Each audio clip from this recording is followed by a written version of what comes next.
ਵਾਹਿਗੁਰੂ ਜੀ ਕਾ ਖਾਲਸਾ, ਵਾਹਿਗੁਰੂ ਜੀ ਕੀ ਫਤਿਹ ਜੀ। ਸਾਰੇ ਵੀਰਾਂ ਭੈਣਾਂ ਨੂੰ ਸਵਾਗਤ ਹੈ ਜੀ ਤੁਹਾਡਾ ਸਾਰਿਆਂ ਦਾ ਆਨਲਾਈਨ ਗੁਰਮਤਿ ਕਲਾਸ ਵਿੱਚ। ਜਿਵੇਂ ਕਿ ਆਪ ਸਾਰਿਆਂ ਨੂੰ ਪਤਾ ਹੈ ਕਿ ਅਸੀਂ ਸਾਰੇ ਵੀਰ ਭੈਣਾਂ ਮਿਲ ਕੇ ਸਾਹਿਬ ਸ੍ਰੀ ਗੁਰੂ ਨਾਨਕ ਪਾਤਸ਼ਾਹ ਜੀ ਦੀ ਪਾਵਨ ਬਾਣੀ ਸਿੱਧ ਗੋਸ਼ਟ ਦੀ ਵਿਚਾਰ ਸਾਂਝੀ ਕਰ ਰਹੇ ਹਾਂ, ਜਿਸ ਵਿੱਚ ਬਹੁਤ ਸਾਰੇ ਸਵਾਲ ਸਿੱਧਾਂ ਨੇ ਸਾਹਿਬ ਸ੍ਰੀ ਗੁਰੂ ਨਾਨਕ ਪਾਤਸ਼ਾਹ ਜੀ ਦੇ ਸਾਹਮਣੇ ਕੀਤੇ ਹਨ ਔਰ ਗੁਰੂ ਨਾਨਕ ਪਾਤਸ਼ਾਹ ਜੀ ਨੇ ਸਿੱਧਾਂ ਦੇ ਸਵਾਲਾਂ ਦੇ ਉੱਤਰ ਦਿੱਤੇ ਹਨ ਔਰ ਇੱਕ ਯੂਨੀਵਰਸਲ ਟਰੁੱਥ, ਬ੍ਰਹਿਮੰਡੀ ਸੱਚ ਉਹਨਾਂ ਦੇ ਸਾਹਮਣੇ ਪੇਸ਼ ਕੀਤਾ ਹੈ। ਆਓ ਜੋ ਅਗਲੀ ਵਿਚਾਰ ਹੈ ਉਹ ਅਸੀਂ ਸਾਂਝੀ ਕਰਨ ਦਾ ਯਤਨ ਕਰੀਏ। ਕੱਲ ਅਸੀਂ ਲਾਸਟ ਪੰਕਤੀ ਵਿਚਾਰੀ ਸੀ, ਜੋ ਜਨ ਨਾਮ ਨਿਰੰਜਨ ਰਾਤਾ ਨਾਨਕ ਸੋਈ ਪੁਰਖ ਵਿਧਾਤ। ਗੁਰੂ ਸਾਹਿਬ ਨੇ ਬਚਨ ਕੀਤਾ ਸੀ ਕਿ ਇਹ ਸਿੱਧ ਪੁਰਸ਼ੋ ਜੋ ਮਾਇਆ ਦੀ ਮੈਲ ਤੋਂ ਰਹਿਤ ਪ੍ਰਭੂ ਦੇ ਹੁਕਮ ਦਾ, ਪ੍ਰਭੂ ਦੇ ਗੁਣਾਂ ਦਾ ਪ੍ਰੀਤਵਾਨ ਬਣ ਜਾਂਦਾ ਹੈ, ਜੋ ਆਪਣੇ ਆਪੇ ਨੂੰ, ਆਪਣੇ ਮਨ ਨੂੰ, ਸੋਚ ਨੂੰ ਪ੍ਰਭੂ ਪ੍ਰੀਤ ਵਿੱਚ, ਰੱਬੀ ਗੁਣਾਂ ਦੇ ਪਿਆਰ ਵਿੱਚ ਰੰਗ ਲੈਂਦਾ ਹੈ, ਉਹ ਉਸ ਵਿਆਪਕ ਰੱਬ ਦਾ ਹੀ ਰੂਪ ਹੋ ਜਾਂਦਾ ਹੈ, ਯਾਨੀ ਉਹਦੇ ਵਿੱਚ ਮਿਲ ਕੇ ਅਭੇਦ ਹੋ ਜਾਂਦਾ ਹੈ। ਤਾਂ ਅਗਲੇ ਜੋ ਬਚਨ ਨੇ ਆਓ ਸਾਂਝੇ ਕਰੀਏ। ਸੁਨੋ ਸੁਨ ਕਹਿ ਸਭ ਕੋਈ, ਅਨਹਤ ਸੁਨ ਕਹਾਂ ਤੇ ਹੋਈ। ਇੱਕ ਸਵਾਲ ਰੱਖਿਆ ਹੈ ਸਾਹਿਬ ਸ੍ਰੀ ਗੁਰੂ ਨਾਨਕ ਪਾਤਸ਼ਾਹ ਜੀ ਦੇ ਸਾਹਮਣੇ। ਸੁਨੋ ਸੁਨ ਦਾ ਮਤਲਬ ਸੁਨ ਹੀ ਸੁਨ, ਨਿਰੋਲ ਉਹ ਅਵਸਥਾ ਜਿੱਥੇ ਮਾਇਆ ਦੇ ਫੁਰਨੇ ਨਾ ਉੱਠਣ। ਇੱਕ ਤਾਂ ਸੁਨ ਕਹਿੰਦੇ ਨੇ ਨੌਨ ਬੀਇੰਗ ਦੀ ਅਵਸਥਾ, ਕਿ ਜਿੱਥੇ ਕੁਝ ਵੀ ਨਹੀਂ ਹੈ। ਇਹ ਉਹਦੀ ਗੱਲ ਨਹੀਂ, ਇਹ ਵਿਚਾਰ ਅਸੀਂ ਪਹਿਲਾਂ ਕਰ ਚੁੱਕੇ ਹਾਂ। ਇੱਥੇ ਸੁਣ ਦਾ ਮਤਲਬ ਹੈ ਕਿ ਜਿੱਥੇ ਮਾਇਆ ਵਾਲੇ ਵਿਚਾਰ ਜਾਂ ਫੁਰਨੇ ਪੈਦਾ ਨਹੀਂ ਹੁੰਦੇ, ਜਿਹਨੂੰ ਸੌਖੀ ਭਾਸ਼ਾ ਵਿੱਚ ਸਮਝਣ ਵਾਸਤੇ ਅਸੀਂ ਇੰਝ ਕਹਿ ਸਕਦੇ ਹਾਂ ਕਿ ਜਿੱਥੇ ਕੋਈ ਪਾਪ, ਵਿਕਾਰ, ਮੇਰ ਤੇਰ ਆਦਿਕ ਦੇ ਵਿਤਕਰੇ ਪੈਦਾ ਨਹੀਂ ਹੁੰਦੇ, ਸੋਚ ਪੈਦਾ ਨਹੀਂ ਹੁੰਦੀ। ਇਸ ਬਾਰੇ ਹਰ ਬੰਦਾ ਜ਼ਿਕਰ ਕਰਦਾ ਹੈ ਕਿ ਅਫੁਰ ਅਵਸਥਾ ਜਾਂ ਸੁਨ ਸਮਾਧੀ, ਇਹੋ ਜਿਹੀਆਂ ਗੱਲਾਂ ਸਾਰੇ ਲੋਕ ਕਰਦੇ ਨੇ। ਅਫੁਰ ਅਵਸਥਾ ਦਾ ਜ਼ਿਕਰ ਹਰ ਬੰਦਾ ਕਰਦਾ ਹੈ। ਸੁਨੋ ਸੁਨ ਕਹੇ ਸਭ ਕੋਈ। ਪਰ ਸਵਾਲ ਇਹ ਹੈ ਕਿ ਅਨਹਤ ਸੁਨ ਕਹਾਂ ਤੇ ਹੋਈ। ਅਨਹਤ ਦਾ ਮਤਲਬ ਇੱਕ ਰਸ ਟਿਕੀ ਰਹਿਣ ਵਾਲੀ, ਕਹਾਂ ਤੇ ਦਾ ਮਤਲਬ ਕਿਸ ਤੋਂ, ਕਿੱਥੋਂ, ਕਿਵੇਂ। ਪਰ ਅਮਲੀ ਜੀਵਨ ਵਿੱਚ ਕੋਈ ਵਿਰਲਾ ਜਾਣਦਾ ਕਿ ਇਹ ਸਦਾ ਟਿਕੀ ਰਹਿਣ ਵਾਲੀ ਜੋ ਅਫੁਰ ਅਵਸਥਾ ਹੈ ਉਹ ਕਿਵੇਂ ਬਣ ਸਕਦੀ ਹੈ। ਇਸ ਅਵਸਥਾ ਵਾਲਾ ਜੋ ਜੀਵਨ ਹੈ ਉਹ ਕਿਵੇਂ ਜੀਵਿਆ ਜਾ ਸਕਦਾ ਹੈ, ਜਾਂ ਇਹਦੀ ਸਮਝ ਕਿਵੇਂ ਪੈ ਸਕਦੀ ਹੈ। ਅਨਹਦ ਦਾ ਮਤਲਬ ਲਗਾਤਾਰ। ਹੁਣ ਇਹ ਚੀਜ਼ ਨਾ ਸਮਝਣ ਵਾਲੀ ਹੈ ਕਿ ਸਾਰੇ ਹੀ ਲੋਕ ਕਹਿੰਦੇ ਨੇ ਕਿ ਗੁਣਾਂ ਦੀ ਗੱਲ ਕਰਨੀ ਚਾਹੀਦੀ ਹੈ, ਅਵਗੁਣਾਂ ਦੀ ਗੱਲ ਨਹੀਂ ਕਰਨੀ ਚਾਹੀਦੀ, ਮਨ ਅੰਦਰ ਵਿਕਾਰ ਨਹੀਂ ਹੋਣੇ ਚਾਹੀਦੇ, ਜਾਂ ਸੱਚ ਦੇ ਵਿੱਚ ਟਿਕੇ ਰਹਿਣਾ ਚਾਹੀਦਾ। ਗੱਲਾਂ ਤਾਂ ਸਾਰੇ ਕਰਦੇ ਨੇ, ਲੇਕਿਨ ਇਹ ਅਵਸਥਾ ਬਣ ਜਾਏ, ਇਹ ਬੰਦੇ ਦੀ ਸੋਚ ਬਣ ਜਾਏ, ਇੱਕ ਰਸ ਲਗਾਤਾਰ, ਕਿ ਕਦੇ ਵੀ ਅੰਦਰ ਵਿਕਾਰਾਂ ਦਾ ਫੁਰਨਾ ਵੀ ਨਾ ਫੁਰੇ, ਕੋਈ ਵਿਚਾਰ ਵੀ ਨਾ ਆਵੇ। ਇਹੋ ਜੀ ਸੋਚ ਜਾਂ ਇਹੋ ਜੀ ਜ਼ਿੰਦਗੀ ਕਿਵੇਂ ਜੀਵੀ ਜਾ ਸਕਦੀ ਹੈ ਜਾਂ ਕਿਵੇਂ ਹੋ ਸਕਦੀ ਹੈ, ਇਹ ਬੜਾ ਅਹਿਮ ਸਵਾਲ ਹੈ। ਦੂਜਾ ਸਵਾਲ ਹੈ ਅਨਹਤ ਸੁਨ ਰੱਤੇ ਸੇ ਕੈਸੇ। ਰੱਤੇ ਤੇ ਵਿਸ਼ਰਾਮ ਲਾਵਾਂਗੇ, ਇਹਨੂੰ ਰੱਤੇ ਨਹੀਂ ਪੜਾਂਗੇ, ਰੱਤੇ। ਅਨਹਤ ਸੁਨ ਰੱਤੇ ਸੇ ਕੈਸੇ। ਅਨਹਤ ਦਾ ਮਤਲਬ ਲਗਾਤਾਰ।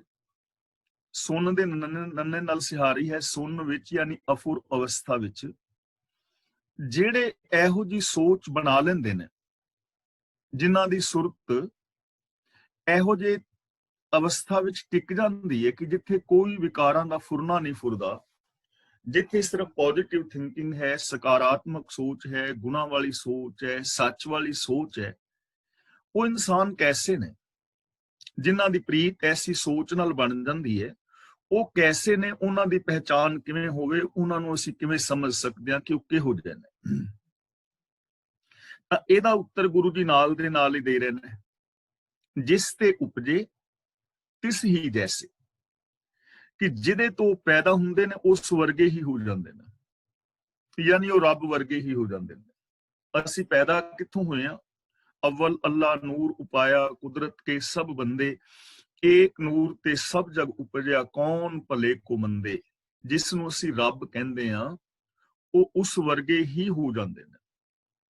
ਯਾਨੀ ਉਹਨਾਂ ਦੇ ਅੰਦਰ ਸਿਰਫ ਔਰ ਸਿਰਫ ਗੁਣ ਹੁੰਦੇ ਨੇ, ਉਹਨਾਂ ਦੇ ਜੀਵਨ ਦੇ ਵਿੱਚੋਂ ਇਹ ਚੀਜ਼ਾਂ ਦਿਸਦੀਆਂ ਨੇ। ਜਿਨ੍ਹਾਂ ਦੀ ਸੁਰਤ ਵਿੱਚ ਗੁਣ ਹੋਣਗੇ ਨਾ, ਤਾਂ ਉਹਨਾਂ ਦੀ ਬੋਲ ਬਾਣੀ ਵੀ ਹਮੇਸ਼ਾ ਗੁਣਾਂ ਵਾਲੀ, ਨਿਮਰਤਾ ਵਾਲੀ, ਪਿਆਰ ਵਾਲੀ ਹੋਵੇਗੀ। ਉਹਨਾਂ ਦੀ ਤੱਕਣੀ ਵੀ, ਉਹਨਾਂ ਦੀ ਸਰੋਤ ਵੀ, ਉਹਨਾਂ ਦਾ ਚੱਲਣਾ ਵੀ, ਉਹਨਾਂ ਦੇ ਹੱਥਾਂ ਦਾ ਕਰਨਾ ਵੀ, ਭਾਵ ਕਿ ਉਹ ਰੱਬ ਵਰਗੇ ਹੀ ਹੋਣਗੇ ਮਨ, ਵਚਨ ਔਰ ਕਰਮ ਕਰਕੇ। ਉਹਨਾਂ ਵਿੱਚ ਕੋਈ ਅਭੇਦਤਾ ਨਹੀਂ ਰਹਿ ਜਾਂਦੀ।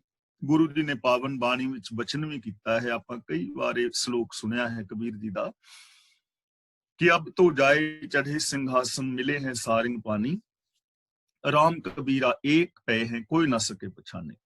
ਜਿਸ ਬਾਰੇ ਭਗਤ ਰਵਿਦਾਸ ਜੀ ਸਾਨੂੰ ਸੂਚਨਾ ਦੇ ਰਹੇ ਨੇ ਆਪਣੇ ਤਜਰਬੇ ਤੋਂ, ਕਿ ਮੋਹੀ ਤੋਹੀ ਮੋਹੀ, ਮੋਹੀ ਤੋਹੀ ਅੰਤਰ ਕੈਸਾ, ਕਨਿਕ ਕਟਿਕ ਜਲ ਤਰੰਗ ਜੈਸਾ।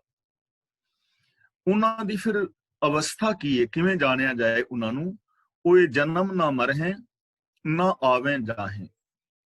ਜਨਮ ਮਰਨ ਦਾ ਮਤਲਬ ਇੱਥੇ ਹੈ ਪਸ਼ੂ ਬਿਰਤੀਆਂ। ਆਵੇਂ ਜਾਹੇ, ਆਉਣਾ ਜਾਣਾ ਦਾ ਮਤਲਬ ਹੈ ਭਟਕਣਾ। ਕਿਉਂਕਿ ਇਹ ਚੀਜ਼ਾਂ ਅਸੀਂ ਲਿਖੀਆਂ ਹੋਈਆਂ ਨੇ ਨਾ, ਉਹਨਾਂ ਦੇ ਅੰਦਰ ਪਸ਼ੂ ਬਿਰਤੀਆਂ ਨਹੀਂ ਹੁੰਦੀਆਂ। ਜਿਵੇਂ ਅਸੀਂ ਰੋਜ਼ ਇਹ ਚੀਜ਼ਾਂ ਵਿਚਾਰ ਰਹੇ ਹਾਂ ਕਿ ਸਵੇਰ ਤੋਂ ਲੈ ਕੇ ਸ਼ਾਮ ਤੱਕ ਬੰਦੇ ਦੇ ਅੰਦਰ ਕਿੰਨੀਆਂ ਸਾਰੀਆਂ ਪਸ਼ੂ ਬਿਰਤੀਆਂ ਪੈਦਾ ਹੁੰਦੀਆਂ ਨੇ। ਕਦੇ ਅੰਦਰ ਲੋਭ ਆ ਗਿਆ, ਕਦੇ ਅੰਦਰ ਹੰਕਾਰ ਆ ਗਿਆ, ਕਦੇ ਈਰਖਾ ਦੀ ਅੱਗ ਬਲ ਪਈ। ਤਾਂ ਇਹਨਾਂ ਨੂੰ ਹੀ ਗੁਰਦੇਵ ਪਾਤਸ਼ਾਹ ਨੇ ਪਸ਼ੂ ਬਿਰਤੀਆਂ ਕਿਹਾ ਹੈ। ਜਿਵੇਂ ਗੁਰੂ ਜੀ ਦਾ ਪਾਵਨ ਬਚਨ ਹੈ, ਕਰਤੂਤ ਪਸ਼ੂ ਕੀ ਮਾਨਸ ਜਾਤ, ਲੋਕ ਪਚਾਰਾ ਕਰੇ ਦਿਨ ਰਾਤ। ਤਾਂ ਉਹ ਇਹਨਾਂ ਪਸ਼ੂ ਬਿਰਤੀਆਂ ਵਿੱਚ ਨਹੀਂ ਪੈਂਦੇ। ਨਾ ਆਵੇ ਜਾਹੇ ਦਾ ਮਤਲਬ ਉਹਨਾਂ ਦੇ ਅੰਦਰ ਭਟਕਣਾ ਨਹੀਂ ਉਹਨਾਂ ਦੇ ਅੰਦਰ ਹੁੰਦੀ। ਫਿਰ ਉਹਨਾਂ ਦਾ ਮਨ ਕਿਤੇ ਭਟਕਦਾ ਨਹੀਂ। ਉਹਨਾਂ ਦੇ ਜੀਵਨ ਚੋਂ ਇਹ ਦਿਸੇਗਾ ਕਿ ਉਹਨਾਂ ਦੇ ਜੀਵਨ ਵਿੱਚ ਕੋਈ ਪਸ਼ੂ ਬਿਰਤੀ ਨਹੀਂ ਹੈ, ਉਹਨਾਂ ਦੇ ਜੀਵਨ ਵਿੱਚ ਕੋਈ ਵਿਕਾਰ ਨਹੀਂ ਹੈ। ਉਹਨਾਂ ਦਾ ਮਨ ਸੱਚ ਤੋਂ ਕਦੇ ਵੀ ਭਟਕਦਾ ਨਹੀਂ। ਉਹ ਆਪਣੇ ਜੀਵਨ ਦੇ ਨਿਸ਼ਾਨੇ ਤੋਂ ਰੰਚਕ ਮਾਤਰ ਵੀ ਲਾਂਭੇ ਨਹੀਂ ਹੁੰਦੇ। ਉਹ ਸਚਿਆਰ ਇਨਸਾਨ ਸਚਿਆਰਤਾ ਦੇ ਰਾਹਾਂ ਤੇ ਚੱਲਦੇ ਨੇ। ਨਾਨਕ ਗੁਰਮੁਖ ਮਨ ਸਮਝਾਹੇ। ਗੁਰਮੁਖ ਦਾ ਮਤਲਬ ਗੁਰੂ ਦੇ ਜ਼ਰੀਏ। ਹੁਣ ਉਹ ਆਪਣੇ ਮਨ ਨੂੰ ਕਿਵੇਂ ਸਮਝਾ ਲੈਂਦੇ ਨੇ? ਅਸੀਂ ਐਸੀ ਜ਼ਿੰਦਗੀ ਕਿਉਂ ਨਹੀਂ ਜੀ ਪਾਏ, ਜਾਂ ਆਮ ਆਦਮੀ ਇਹੋ ਜਿਹੀ ਜ਼ਿੰਦਗੀ ਕਿਉਂ ਨਹੀਂ ਜੀ ਪਾਇਆ? ਕਿਉਂਕਿ ਪੋਸੀਬਿਲਿਟੀ ਤਾਂ ਸਾਰਿਆਂ ਦੇ ਅੰਦਰ ਹੈ। ਐਸੀ ਜ਼ਿੰਦਗੀ ਹਰ ਇਨਸਾਨ ਜੀ ਸਕਦਾ ਹੈ, ਪਰ ਬੰਦਾ ਆਪਣੇ ਮਨ ਨੂੰ ਕੰਟਰੋਲ ਨਹੀਂ ਕਰ ਪਾਉਂਦਾ। ਅਸੀਂ ਆਪਣੇ ਮਨ ਨੂੰ ਸਮਝਾ ਨਹੀਂ ਪਾਉਂਦੇ। ਮਨ ਦੀਆਂ ਬਿਰਤੀਆਂ ਤੇ ਸਾਡਾ ਕੰਟਰੋਲ ਨਹੀਂ ਹੁੰਦਾ। ਮਨ ਦੀਆਂ ਵਾਸ਼ਨਾਵਾਂ ਤੇ, ਜਾਂ ਜੋ ਮਨ ਦੀਆਂ ਭਾਵਨਾਵਾਂ ਨੇ, ਸਾਡੇ ਇਮੋਸ਼ਨਸ ਨੇ, ਅਸੀਂ ਆਪਣੇ ਇਮੋਸ਼ਨਸ ਨੂੰ ਕੰਟਰੋਲ ਨਹੀਂ ਕਰ ਪਾਉਂਦੇ। ਉਹਨਾਂ ਨੇ ਕਿਵੇਂ ਕਰ ਲਿਆ ਹੁੰਦਾ, ਤੇ ਜੇ ਅਸੀਂ ਕਰਨਾ ਚਾਹੀਏ ਤੇ ਕਿਵੇਂ ਕਰ ਸਕਦੇ ਹਾਂ? ਗੁਰੂ ਜੀ ਕਹਿੰਦੇ ਨੇ, ਨਾਨਕ ਗੁਰਮੁਖ ਮਨ ਸਮਝਾਹੇ। ਗੁਰਮੁਖ ਦਾ ਮਤਲਬ ਗੁਰੂ ਦੇ ਦੱਸੇ ਰਾਹ ਤੇ ਤੁਰ ਕੇ, ਗੁਰੂ ਦੇ ਗਿਆਨ ਰਾਹੀਂ ਉਹ ਆਪਣੇ ਮਨ ਨੂੰ ਸਮਝਾ ਲੈਂਦੇ ਨੇ।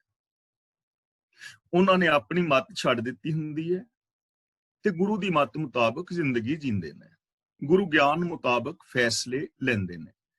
ਜੇ ਅਸੀਂ ਅੱਜ ਦੀ ਸਮਝਣਾ ਹੋਵੇ ਸੌਖੀ ਭਾਸ਼ਾ ਵਿੱਚ ਇੱਕ ਸਿੱਖ ਹੋਣ ਦੇ ਨਾਤੇ, ਤਾਂ ਅਸੀਂ ਕਹਿ ਸਕਦੇ ਹਾਂ ਕਿ ਉਹ ਗੁਰੂ ਗ੍ਰੰਥ ਸਾਹਿਬ ਜੀ ਦੀ ਪਾਵਨ ਬਾਣੀ ਮੁਤਾਬਕ ਜ਼ਿੰਦਗੀ ਜੀਂਦੇ ਨੇ। ਗੁਰਬਾਣੀ ਦੇ ਆਸ਼ੇ ਅਨੁਸਾਰ ਜ਼ਿੰਦਗੀ ਜੀਂਦੇ ਨੇ। ਜੋ ਗੁਰੂ ਨੇ ਵੇ ਆਫ ਲਾਈਫ ਦਿੱਤਾ ਹੈ, ਉਸ ਵੇ ਆਫ ਲਾਈਫ ਨੂੰ ਅਪਣਾ ਲੈਂਦੇ ਨੇ। ਇਸ ਕਰਕੇ ਉਹਨਾਂ ਦਾ ਮਨ ਉਹਨਾਂ ਦੇ ਕੰਟਰੋਲ ਵਿੱਚ ਹੁੰਦਾ। 9 ਸਰ ਸੁਭਰ 10ਵੇਂ ਪੂਰੇ। ਹੁਣ 9 ਸਰ ਸੁਭਰ ਦਾ ਮਤਲਬ 9 ਜਿਹੜੀਆਂ ਸਾਡੀਆਂ ਗੋਲਕਾਂ ਨੇ, ਜਿਵੇਂ ਨੱਕ ਹੈ, ਕੰਨ ਹੈ, ਅੱਖਾਂ ਵਗੈਰਾ ਨੇ। ਇਹਨਾਂ ਨਕਾਂ ਨੱਕ ਭਰੇ ਹੋਏ ਜਿਹੜੀਆਂ ਗੋਲਕਾਂ ਨੇ, ਨਕਾਂ ਨੱਕ ਭਰੇ ਹੋਏ ਸਰੋਵਰਾਂ ਵਰਗੀਆਂ 9 ਗੋਲਕਾਂ, ਉਹਨਾਂ ਸਰੋਵਰਾਂ ਵਰਗੀਆਂ ਗੋਲਕਾਂ ਜਿਨ੍ਹਾਂ ਦੇ ਵਹਿਣ ਰੁਕੇ ਹੋਏ ਨੇ।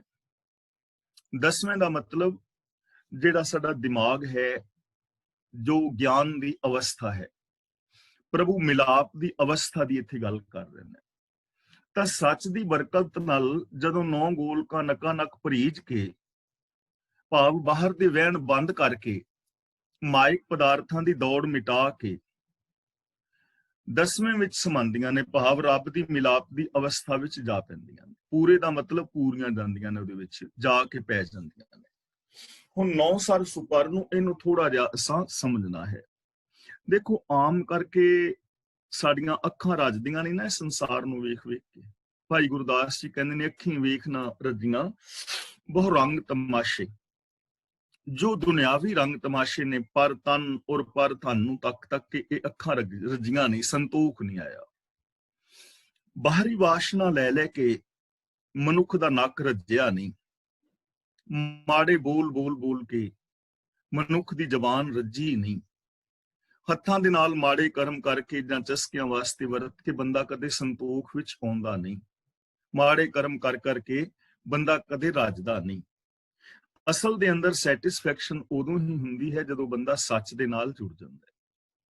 ਤੇ ਜਦੋਂ ਸੱਚ ਦੇ ਨਾਲ ਜੁੜਦਾ ਹੈ ਨਾ, ਆਪਣੇ ਅੰਦਰ ਜਿਹੜੇ ਗੁਣ ਨੇ ਉਹਨਾਂ ਦੇ ਨਾਲ ਜੁੜਦਾ ਹੈ, ਸੈਲਫ ਐਨਾਲਿਸਿਸ ਕਰਦਾ ਹੈ, ਆਪਣੇ ਅੰਦਰ ਸੰਭਾਵਨਾਵਾਂ ਵੇਖਦਾ ਹੈ, ਆਪਣੇ ਅੰਦਰ ਪੋਸੀਬਿਲਿਟੀਜ਼ ਵੇਖਦਾ ਹੈ ਕਿ ਮੈਂ ਤਾਂ ਰੱਬ ਵਰਗਾ ਹੋ ਸਕਦਾ, ਮੈਂ ਤਾਂ ਰੱਬ ਦਾ ਰੂਪ ਹਾਂ, ਮਨ ਤੋਂ ਜੋਤ ਸਰੂਪ ਹੈ, ਤਾਂ ਫਿਰ ਇਹਦਾ ਵਹਿਣ ਆਪਣੇ ਵੱਲ, ਅੰਦਰ ਵੱਲ ਹੁੰਦਾ ਹੈ।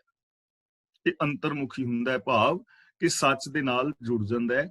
ਤਾਂ ਫਿਰ ਇਹ 10ਵੇਂ ਦਾ ਮਤਲਬ ਜਿਹੜੀ ਉੱਚੀ ਅਵਸਥਾ ਹੈ, ਕਿਉਂਕਿ 10ਵਾਂ ਜੋ ਦਿਮਾਗ ਹੈ ਉਹ ਉੱਚਾ ਹੈ। ਇੱਥੇ 10ਵੇਂ ਦਾ ਮਤਲਬ ਉੱਚੀ ਅਵਸਥਾ।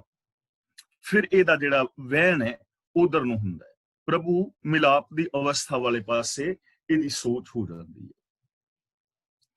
ਇਹ ਅਨਹਤ ਸੁਨ ਵਜਾਵੇਂ ਤੂਰੇ। ਹੁਣ ਇਹ ਉੱਤਰ ਦੇ ਰਹੇ ਨੇ ਉਸਦਾ ਕਿ ਅਨਹਤ ਸੁਨ ਰਤੇ ਸੇ ਕੈਸੇ, ਕਿ ਕਿਵੇਂ ਪ੍ਰਾਪਤ ਹੁੰਦੀ ਹੈ। ਤਾਂ ਉਸ ਅਵਸਥਾ ਵਿੱਚ ਅਨਹਤ ਸੁਨ ਤੂਰੇ ਦਾ ਮਤਲਬ ਇੱਕ ਰਸ ਅਫੁਰ ਅਵਸਥਾ ਦੇ ਵਾਜੇ ਵੱਜਦੇ ਨੇ। ਤਦੋਂ ਜੋ ਇੱਕ ਰਸ ਅਫੁਰ ਅਵਸਥਾ ਦੇ ਵਾਜੇ ਵਜਾਉਂਦੇ ਨੇ, ਭਾਵ ਹੈ ਕਿ ਅਫੁਰ ਅਵਸਥਾ ਉਹਨਾਂ ਦੇ ਅੰਦਰ ਇੰਨੀ ਬਲ ਵਾਲੀ ਹੋ ਜਾਂਦੀ ਹੈ ਕਿ ਹੋਰ ਉੱਥੇ ਕੋਈ ਫੁਰਨਾ ਫੁਰਦਾ ਹੀ ਨਹੀਂ। ਵਾਜੇ ਵਜਾਉਣ ਦਾ ਮਤਲਬ ਕਿ ਉੱਥੇ ਇਸ ਸੋਚ ਦਾ ਪ੍ਰਭਾਵ ਪਿਆ ਰਹਿੰਦਾ ਹੈ, ਸੱਚ ਵਾਲੀ ਸੋਚ ਦਾ। ਜਦੋਂ ਇਹ ਸਾਡੇ ਗਿਆਨ ਇੰਦਰੇ ਜੋ ਬਾਹਰ ਵੱਲ ਨੂੰ ਧਿਆਨ ਕਰਦੇ ਨੇ, ਵਿਕਾਰਾਂ ਵੱਲ ਨੂੰ, ਜਦੋਂ ਇਹ ਸੱਚ ਵੱਲ ਨੂੰ ਮੁੜ ਜਾਂਦੇ ਨੇ ਔਰ ਇਸ ਸੱਚ ਦੇ ਵਿੱਚ ਜੁੜ ਜਾਂਦੇ ਨੇ, ਤਾਂ ਫਿਰ ਉੱਥੇ ਹਮੇਸ਼ਾ ਸੱਚ ਦਾ ਪ੍ਰਭਾਵ ਪਿਆ ਰਹਿੰਦਾ ਹੈ। ਔਰ ਇਹ ਪ੍ਰਭਾਵ ਕਿਵੇਂ ਪੈਂਦਾ ਹੈ? ਜੋ ਗੁਰੂ ਰਾਹੀਂ ਆਪਣੇ ਮਨ ਨੂੰ ਸਮਝਾ ਲੈਂਦੇ ਨੇ। ਮਨ ਸਮਝ ਗਿਆ, ਸੱਚ ਦੇ ਨਾਲ ਜੁੜ ਗਿਆ, ਤਾਂ ਜਦੋਂ ਸੱਚ ਦੇ ਨਾਲ ਜੁੜ ਗਿਆ ਤੇ ਫਿਰ ਅੱਖਾਂ ਵੀ ਕੀ ਵੇਖ ਰਹੀਆਂ ਨੇ? ਸੱਚ। ਜ਼ਬਾਨ ਬੋਲ ਰਹੀ ਹੈ ਸੱਚ, ਹੱਥ ਜੋ ਕੁਛ ਕਰ ਰਹੇ ਨੇ ਸੱਚ, ਪੈਰ ਚੱਲ ਰਹੇ ਨੇ ਸੱਚ ਦੇ ਰਾਹ ਤੇ। ਤਾਂ ਉੱਥੇ ਫਿਰ ਜਾ ਕੇ ਲਗਾਤਾਰ ਸੱਚ ਦਾ ਪ੍ਰਭਾਵ ਪਿਆ ਰਹਿੰਦਾ ਹੈ। ਉੱਥੇ ਹੋਰ ਕੋਈ ਫੁਰਨਾ ਸੁਣਦਾ ਨਹੀਂ। ਜਿਵੇਂ ਨਾ ਇਹਨੂੰ ਅਸੀਂ ਇੱਕ ਮਿਸਾਲ ਨਾਲ ਸਮਝਦੇ ਹਾਂ, ਜਿਵੇਂ ਤੁਸੀਂ ਵਿਆਹ ਸ਼ਾਦੀਆਂ ਵਿੱਚ ਜਾਂਦੇ ਹੋ ਤਾਂ ਉੱਥੇ ਆਮ ਕਰਕੇ ਡੀਜੇ ਜਿਹੜਾ ਚੱਲ ਰਿਹਾ ਹੁੰਦਾ, ਢੋਲ ਢਮੱਕਾ ਬੈਂਡ ਵਾਜੇ, ਬਰਾਤੀ ਨੱਚ ਰਹੇ ਹੁੰਦੇ ਨੇ, ਤਾਂ ਕਿੰਨੀ ਤੇਜ਼ ਆਵਾਜ਼ਾਂ ਹੁੰਦੀਆਂ ਨੇ ਉਹਨਾਂ ਵਾਜਿਆਂ ਦੀਆਂ। ਉੱਥੇ ਗੱਲ ਕੋਈ ਸੁਣਾਈ ਦਿੰਦੀ ਨਹੀਂ। ਹੋਰ ਕੋਈ ਛੋਟੀ ਮੋਟੀ ਗੱਲ ਕਰੀਏ ਸੁਣਾਈ ਨਹੀਂ ਦਿੰਦੀ, ਲੋਕ ਚੁੱਪ ਕਰ ਦਿੰਦੇ ਨੇ ਨਾ, ਫਿਰ ਕਿਉਂਕਿ ਸੁਣਨਾ ਤੇ ਹੈ ਨਹੀਂ। ਜੇ ਕਿਸੇ ਨੂੰ ਕੁਛ ਕਹੀਏ ਵੀ ਤੇ ਉਹ ਕਹਿੰਦਾ ਆ ਯਾਰ ਬਾਹਰ ਚੱਲਦੇ ਆ, ਇੱਥੇ ਸੁਣ ਨਹੀਂ ਰਿਹਾ, ਸੌਰੀ। ਲੋਕ ਆਟੋਮੈਟਿਕਲੀ ਚੁੱਪ ਕਰ ਜਾਂਦੇ ਨੇ, ਹੋਰ ਕੋਈ ਆਵਾਜ਼ ਆਉਂਦੀ ਹੀ ਨਹੀਂ, ਉੱਥੇ ਵਾਜਿਆਂ ਦੀ ਆਵਾਜ਼ ਆਉਂਦੀ। ਇਸੇ ਤਰ੍ਹਾਂ ਇੱਥੇ ਅਨਹਤ ਵਾਜੇ ਵੱਜਣ ਦਾ ਗੱਲ ਇਹ ਹੈ ਕਿ ਅੰਦਰ ਜਿਹੜਾ ਪ੍ਰਭਾਵ ਹੈ ਉਹ ਸ਼ੁਭ ਗੁਣਾਂ ਦਾ ਹੁੰਦਾ ਹੈ, ਤੇ ਵਿਕਾਰ ਉੱਥੇ ਆਟੋਮੈਟਿਕਲੀ ਸ਼ਾਂਤ ਹੋ ਜਾਂਦੇ ਨੇ, ਖਤਮ ਹੋ ਜਾਂਦੇ ਨੇ, ਚੁੱਪ ਕਰ ਜਾਂਦੇ ਨੇ, ਵਿਕਾਰਾਂ ਦੀ ਕੋਈ ਆਵਾਜ਼ ਨਹੀਂ ਉੱਥੇ ਹੁੰਦੀ। ਫਿਰ ਲਗਾਤਾਰ ਸੱਚ ਦਾ ਪ੍ਰਭਾਵ ਜਿਹੜਾ ਬਣਿਆ ਰਹਿੰਦਾ ਹੈ। ਸਾਚੇ ਰਾਚੇ ਦੇਖ ਹਜੂਰੇ। ਫਿਰ ਉਹ ਜਿਹੜੇ ਗੁਰਮੁਖ ਨੇ ਉਹ ਸਦਾ ਕਾਇਮ ਰਹਿਣ ਵਾਲੇ ਪ੍ਰਭੂ ਪਰਮਾਤਮਾ ਨੂੰ ਵੇਖਦੇ ਨੇ। ਹਜ਼ੂਰੇ ਦਾ ਮਤਲਬ ਹਾਜ਼ਰ ਨਾਜ਼ਰ, ਅੰਗ ਸੰਗ। ਤੇ ਸਾਚੇ ਰਾਚੇ ਦਾ ਮਤਲਬ ਸੱਚ ਦੇ ਅੰਦਰ ਹੀ ਉਹ ਰਚ ਜਾਂਦੇ ਨੇ। ਉਹਨਾਂ ਦੀ ਸੁਰਤ ਸੱਚ ਵਿੱਚ ਹੀ ਮਿਲ ਜਾਂਦੀ ਹੈ। ਜਿਉਂ ਜਲ ਮੈਂ ਜਲ ਆਏ ਖਟਾਨਾ, ਐਵੇਂ ਉਹਨਾਂ ਦੀ ਜੋ ਸੁਰਤ ਤੇ ਸੱਚ ਦੇ ਵਿੱਚ ਮਿਲ ਜਾਂਦੀ ਹੈ ਤੇ ਉਹ ਰੱਬ ਨੂੰ ਅੰਗ ਸੰਗ ਵੇਖਦੇ ਨੇ, ਚਾਰ ਚੁਫੇਰੇ ਹਾਜ਼ਰ ਨਾਜ਼ਰ ਵੇਖਦੇ ਨੇ। ਹਰ ਇਨਸਾਨ ਵਿੱਚ ਉਹਨਾਂ ਨੂੰ ਰੱਬ ਨਜ਼ਰੀ ਪੈਂਦਾ ਹੈ। ਆ ਸਾਰਾ ਪਸਰਿਆ ਹੋਇਆ ਸੰਸਾਰ ਉਸ ਰੱਬ ਦਾ ਹੀ ਰੂਪ ਨਜ਼ਰੀ ਪੈ ਜਾਂਦਾ ਹੈ। ਜਿਵੇਂ ਗੁਰੂ ਅਮਰਦਾਸ ਜੀ ਮਹਾਰਾਜ ਸਾਨੂੰ ਸਮਝਾਉਂਦੇ ਹਨ ਕਿ ਇਹ ਵਿਸ਼ ਸੰਸਾਰ ਤੁਮ ਦੇਖਦੇ, ਇਹ ਹਰ ਕਾ ਰੂਪ ਹੈ। ਨੇਤਰਾਂ ਨੂੰ ਸਮਝਾਇਆ ਜਾ ਰਿਹਾ ਨਾ, ਨੇਤਰੋ ਮੇਰਿਓ, ਕਿ ਇਹ ਜੋ ਵਿਸ਼ਵ, ਇਹ ਜੋ ਸੰਸਾਰ ਵੇਖ ਰਹੇ ਹੋ, ਇਹ ਰੱਬ ਦਾ ਹੀ ਰੂਪ ਹੈ, ਰੱਬ ਤੋਂ ਵੱਖਰਾ ਨਹੀਂ ਹੈ। ਤਾਂ ਉੱਥੇ ਫਿਰ ਮਨੁੱਖ ਜਿਹੜਾ ਹੈ ਸੱਚ ਨਾਲ ਜੁੜਿਆ, ਸੱਚ ਵਿੱਚ ਰਚਿਆ, ਚਾਰ ਚੁਫੇਰੇ ਉਹ ਸੱਚ ਨੂੰ ਪਸਰਿਆ ਹੋਇਆ ਤੱਕਦਾ ਹੈ ਤੇ ਉਹਨਾਂ ਨੂੰ ਸਮਝ ਪੈ ਜਾਂਦੀ ਹੈ ਘੱਟ ਘੱਟ ਸਾਚ ਰਿਹਾ ਭਰਪੂਰ, ਕਿ ਜੋ ਸੱਚ ਹੈ ਉਹ ਹਰ ਹਿਰਦੇ ਦੇ ਅੰਦਰ ਪਰਿਪੂਰਨ ਹੈ, ਵਿਆਪਕ ਹੈ। ਰੱਬ ਹਰ ਇੱਕ ਦੇ ਅੰਦਰ ਵਿਆਪਕ ਹੈ, ਰੱਬ ਦੀ ਜੋਤ ਹਰ ਥਾਂ ਤੇ ਵਿਆਪਕ ਹੈ, ਬਾਹਰ ਨਹੀਂ ਹੈ। ਤੇ ਉਹ ਰੱਬ ਹੈ ਕਿਸ ਰੂਪ ਵਿੱਚ? ਸੱਚ ਦੇ ਰੂਪ ਵਿੱਚ। ਤਾਂ ਦੇਖੋ ਇਹ ਗੱਲ ਸਮਝਣ ਵਾਲੀ ਹੈ ਕਿ ਸੱਚ ਸਾਰਿਆਂ ਦੇ ਅੰਦਰ ਪਰਿਪੂਰਨ ਹੈ, ਮੇਰੇ ਵਿੱਚ ਵੀ, ਤੁਹਾਡੇ ਵਿੱਚ ਵੀ, ਹੋਰ ਲੋਕਾਂ ਵਿੱਚ ਵੀ। ਸੱਚ ਤੇ ਸਾਰਿਆਂ ਦੇ ਅੰਦਰ ਹੈ, ਪਰ ਇਹ ਗੱਲ ਵੱਖਰੀ ਹੈ ਕਿ ਅਸੀਂ ਉਸ ਸੱਚ ਨੂੰ ਵੇਖਦੇ ਹਾਂ ਜਾਂ ਨਹੀਂ ਵੇਖਦੇ, ਅਸੀਂ ਸੱਚ ਬੋਲਦੇ ਹਾਂ ਜਾਂ ਨਹੀਂ ਬੋਲਦੇ, ਸੱਚ ਦੀ ਵਰਤੋਂ ਕਰਦੇ ਹਾਂ ਜਾਂ ਨਹੀਂ ਕਰਦੇ। ਇਹ ਸਾਡੀ ਆਪਣੀ ਮਰਜ਼ੀ ਹੈ, ਬੰਦੇ ਦੀ ਮਰਜ਼ੀ ਹੈ ਨਾ। ਸੱਚ ਸਾਰਿਆਂ ਦੇ ਅੰਦਰ ਹੈ।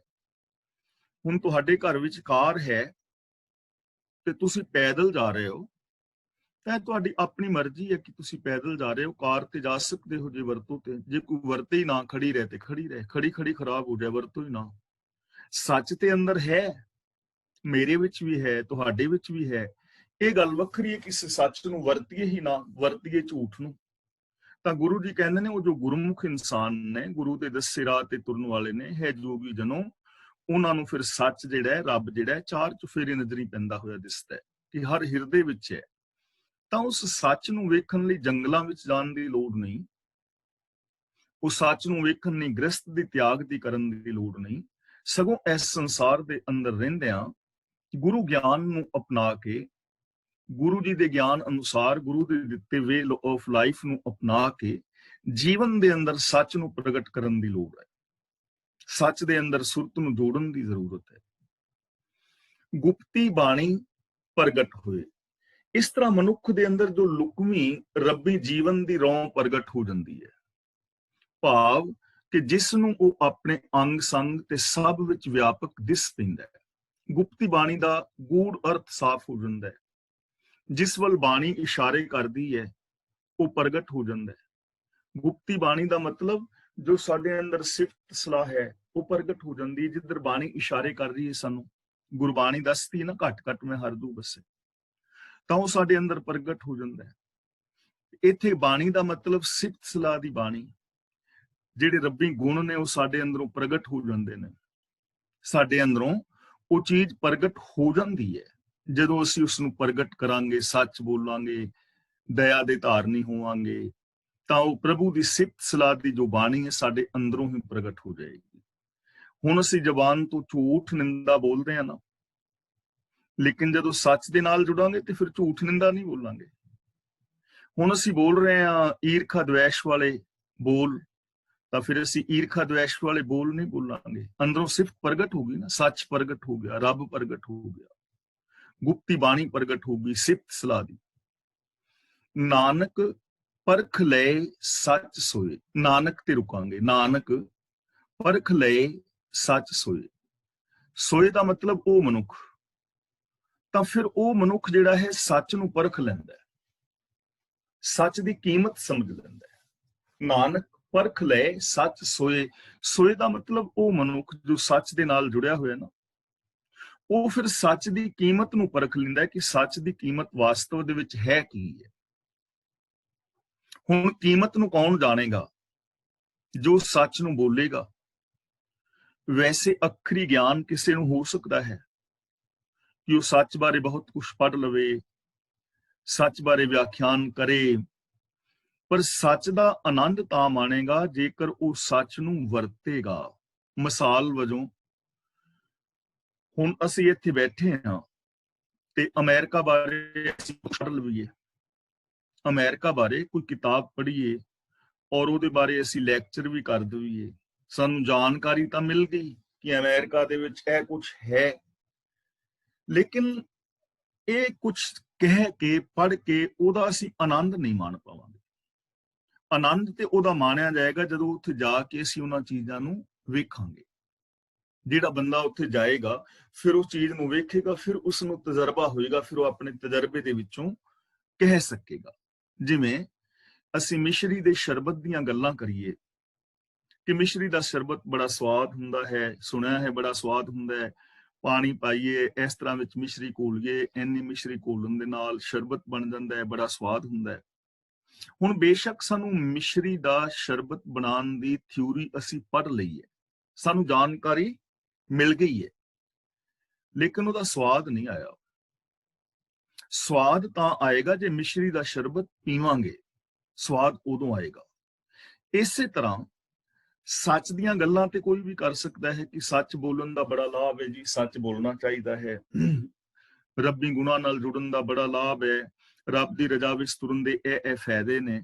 ਇਹ ਜਾਣਕਾਰੀ ਮਿਲ ਗਈ, ਇਹਦਾ ਮਤਲਬ ਇਹ ਨਹੀਂ ਕਿ ਜਾਣਕਾਰੀ ਕੋਈ ਹਾਸਲ ਨਾ ਕਰੇ, ਜਾਣਕਾਰੀ ਮਿਲ ਗਈ, ਪਰ ਜਿਹੜਾ ਰਸ ਹੈ ਨਾ ਰੱਬੀ ਰਜ਼ਾ ਦੇ ਅੰਦਰ ਤੁਰਨ ਦਾ, ਉਹ ਰਸ ਉਦੋਂ ਆਏਗਾ ਜਦੋਂ ਅਸੀਂ ਉਹੋ ਜਿਹੀ ਜ਼ਿੰਦਗੀ ਜੀਵਾਂਗੇ, ਜਦੋਂ ਅਸੀਂ ਮਨ ਬਚਨ ਕਰਮ ਕਰਕੇ ਸੱਚ ਦੇ ਧਾਰਨੀ ਹੋਵਾਂਗੇ, ਜਦੋਂ ਅਸੀਂ ਇੱਕ ਦੂਜੇ ਨਾਲ ਪ੍ਰੇਮ ਦੇ ਨਾਲ ਵਰਤਾਂਗੇ ਨਾ, ਉਸ ਪ੍ਰੇਮ ਦੀ ਵਰਤੋਂ ਵਿਹਾਰ ਵਿੱਚੋਂ ਜਿਹੜਾ ਸੁੱਖ ਔਰ ਆਨੰਦ ਮਿਲੇਗਾ, ਉਹ ਪ੍ਰੇਮ ਦਾ ਰਸ ਹੋਏਗਾ। ਇਹਨੂੰ ਕਹਿੰਦੇ ਨੇ ਪਰਖਣਾ, ਯਾਨੀ ਅਮਲੀ ਜ਼ਿੰਦਗੀ ਜੀਣੀ। ਫਿਰ ਉਸ ਬੰਦਾ ਕਦਰ ਨੂੰ ਜਾਣਦਾ ਕਿ ਵਾਸਤਵ ਦੇ ਵਿੱਚ ਸੱਚ ਦੀ ਏਡੀ ਵੱਡੀ ਕਦਰ, ਸੱਚ ਦੀ ਏਡੀ ਵੱਡੀ ਕੀਮਤ, ਸੱਚ ਦੀ ਏਡੀ ਵੱਡੀ ਦਾਤ, ਸੱਚ ਰਾਹੀਂ ਇੰਨੇ ਵੱਡੇ ਸੁੱਖ ਮਿਲ ਸਕਦੇ ਨੇ। ਤਾਂ ਗੁਰੂ ਜੀ ਕਹਿੰਦੇ ਨੇ ਉਹ ਇਨਸਾਨ ਗੁਰੂ ਦੇ ਦੱਸੇ ਰਾਹਾਂ ਤੇ ਤੁਰਨ ਵਾਲਾ ਸੱਚ ਨੂੰ ਪਰਖ ਲੈਂਦਾ ਹੈ, ਭਾਵ ਕਿ ਉਹ ਸੱਚ ਦੇ ਆਨੰਦ ਨੂੰ ਮਾਣਦਾ ਹੈ ਔਰ ਸੱਚ ਦੀ ਕਦਰ ਨੂੰ ਜਾਣਦਾ ਹੈ। ਤੇ ਜਿਹੜਾ ਫਿਰ ਕਦਰ ਨੂੰ ਜਾਣ ਲੈਂਦਾ ਨਾ, ਉਹ ਸੱਚ ਨੂੰ ਤਿਆਗਦਾ ਨਹੀਂ, ਉਹ ਆਰੇ ਦੇ ਨਾਲ ਚਿਰ ਜਾਂਦਾ ਹੈ, ਪਰ ਸੱਚ ਨੂੰ ਛੱਡਦਾ ਨਹੀਂ। ਉਹਨੂੰ ਕਦਰ ਦਾ ਪਤਾ ਹੈ ਨਾ ਕਿ ਮੇਰੀ ਜਾਨ ਦੇ ਨਾਲੋਂ ਸੱਚ ਹਜ਼ਾਰਾਂ ਗੁਣਾ ਕੀਮਤੀ ਹੈ, ਉਹਨੂੰ ਕਦਰ ਦਾ ਪਤਾ ਹੈ। ਅਸੀਂ ਕਿਉਂਕਿ ਉਹ ਸੱਚ ਨੂੰ ਜੀਵਿਆ ਨਹੀਂ, ਇਸ ਲਈ ਸਾਨੂੰ ਸੱਚ ਦੀ ਕਦਰ ਦਾ ਪਤਾ ਨਹੀਂ। ਅਸੀਂ ਥੋੜੇ ਥੋੜੇ ਪਦਾਰਥਾਂ ਵਾਸਤੇ ਸੱਚ ਨੂੰ ਛੱਡ ਦਿੰਦੇ ਹਾਂ, ਤਾਂ ਉਹ ਇਨਸਾਨ ਸੱਚ ਨੂੰ ਪਰਖ ਲੈਂਦਾ ਹੈ। ਸਹਿਜ ਭਾਏ ਮਿਲੀਏ ਸੁਖ ਹੋਵੇ, ਇੱਥੇ ਵਿਸ਼ਰਾਮ ਜਿਹੜਾ ਹੈ ਮਿਲੀਏ ਤੇ ਲਗਾਵਾਂਗੇ। ਸਹਿਜ ਭਾਏ ਮਿਲੀਏ ਸੁਖ ਹੋਵੇ। ਸਹਿਜ ਭਾਏ ਦਾ ਮਤਲਬ ਸੁੱਤੇ, ਸਹਿਜ ਅਵਸਥਾ ਦੇ ਭਾਵ ਵਿੱਚ, ਯਾਨੀ ਅਡੋਲਤਾ ਦੇ ਅੰਦਰ ਪਹੁੰਚ ਕੇ। ਹੁਣ ਸੁਖ ਹੋਵੇ ਦਾ ਮਤਲਬ ਸੁਖ ਮਿਲਦਾ ਹੈ, ਪੂਰਨ ਸੁਖ। ਹੁਣ ਪੂਰਨ ਸੁਖ ਕਦੋਂ ਮਿਲਦਾ ਹੈ?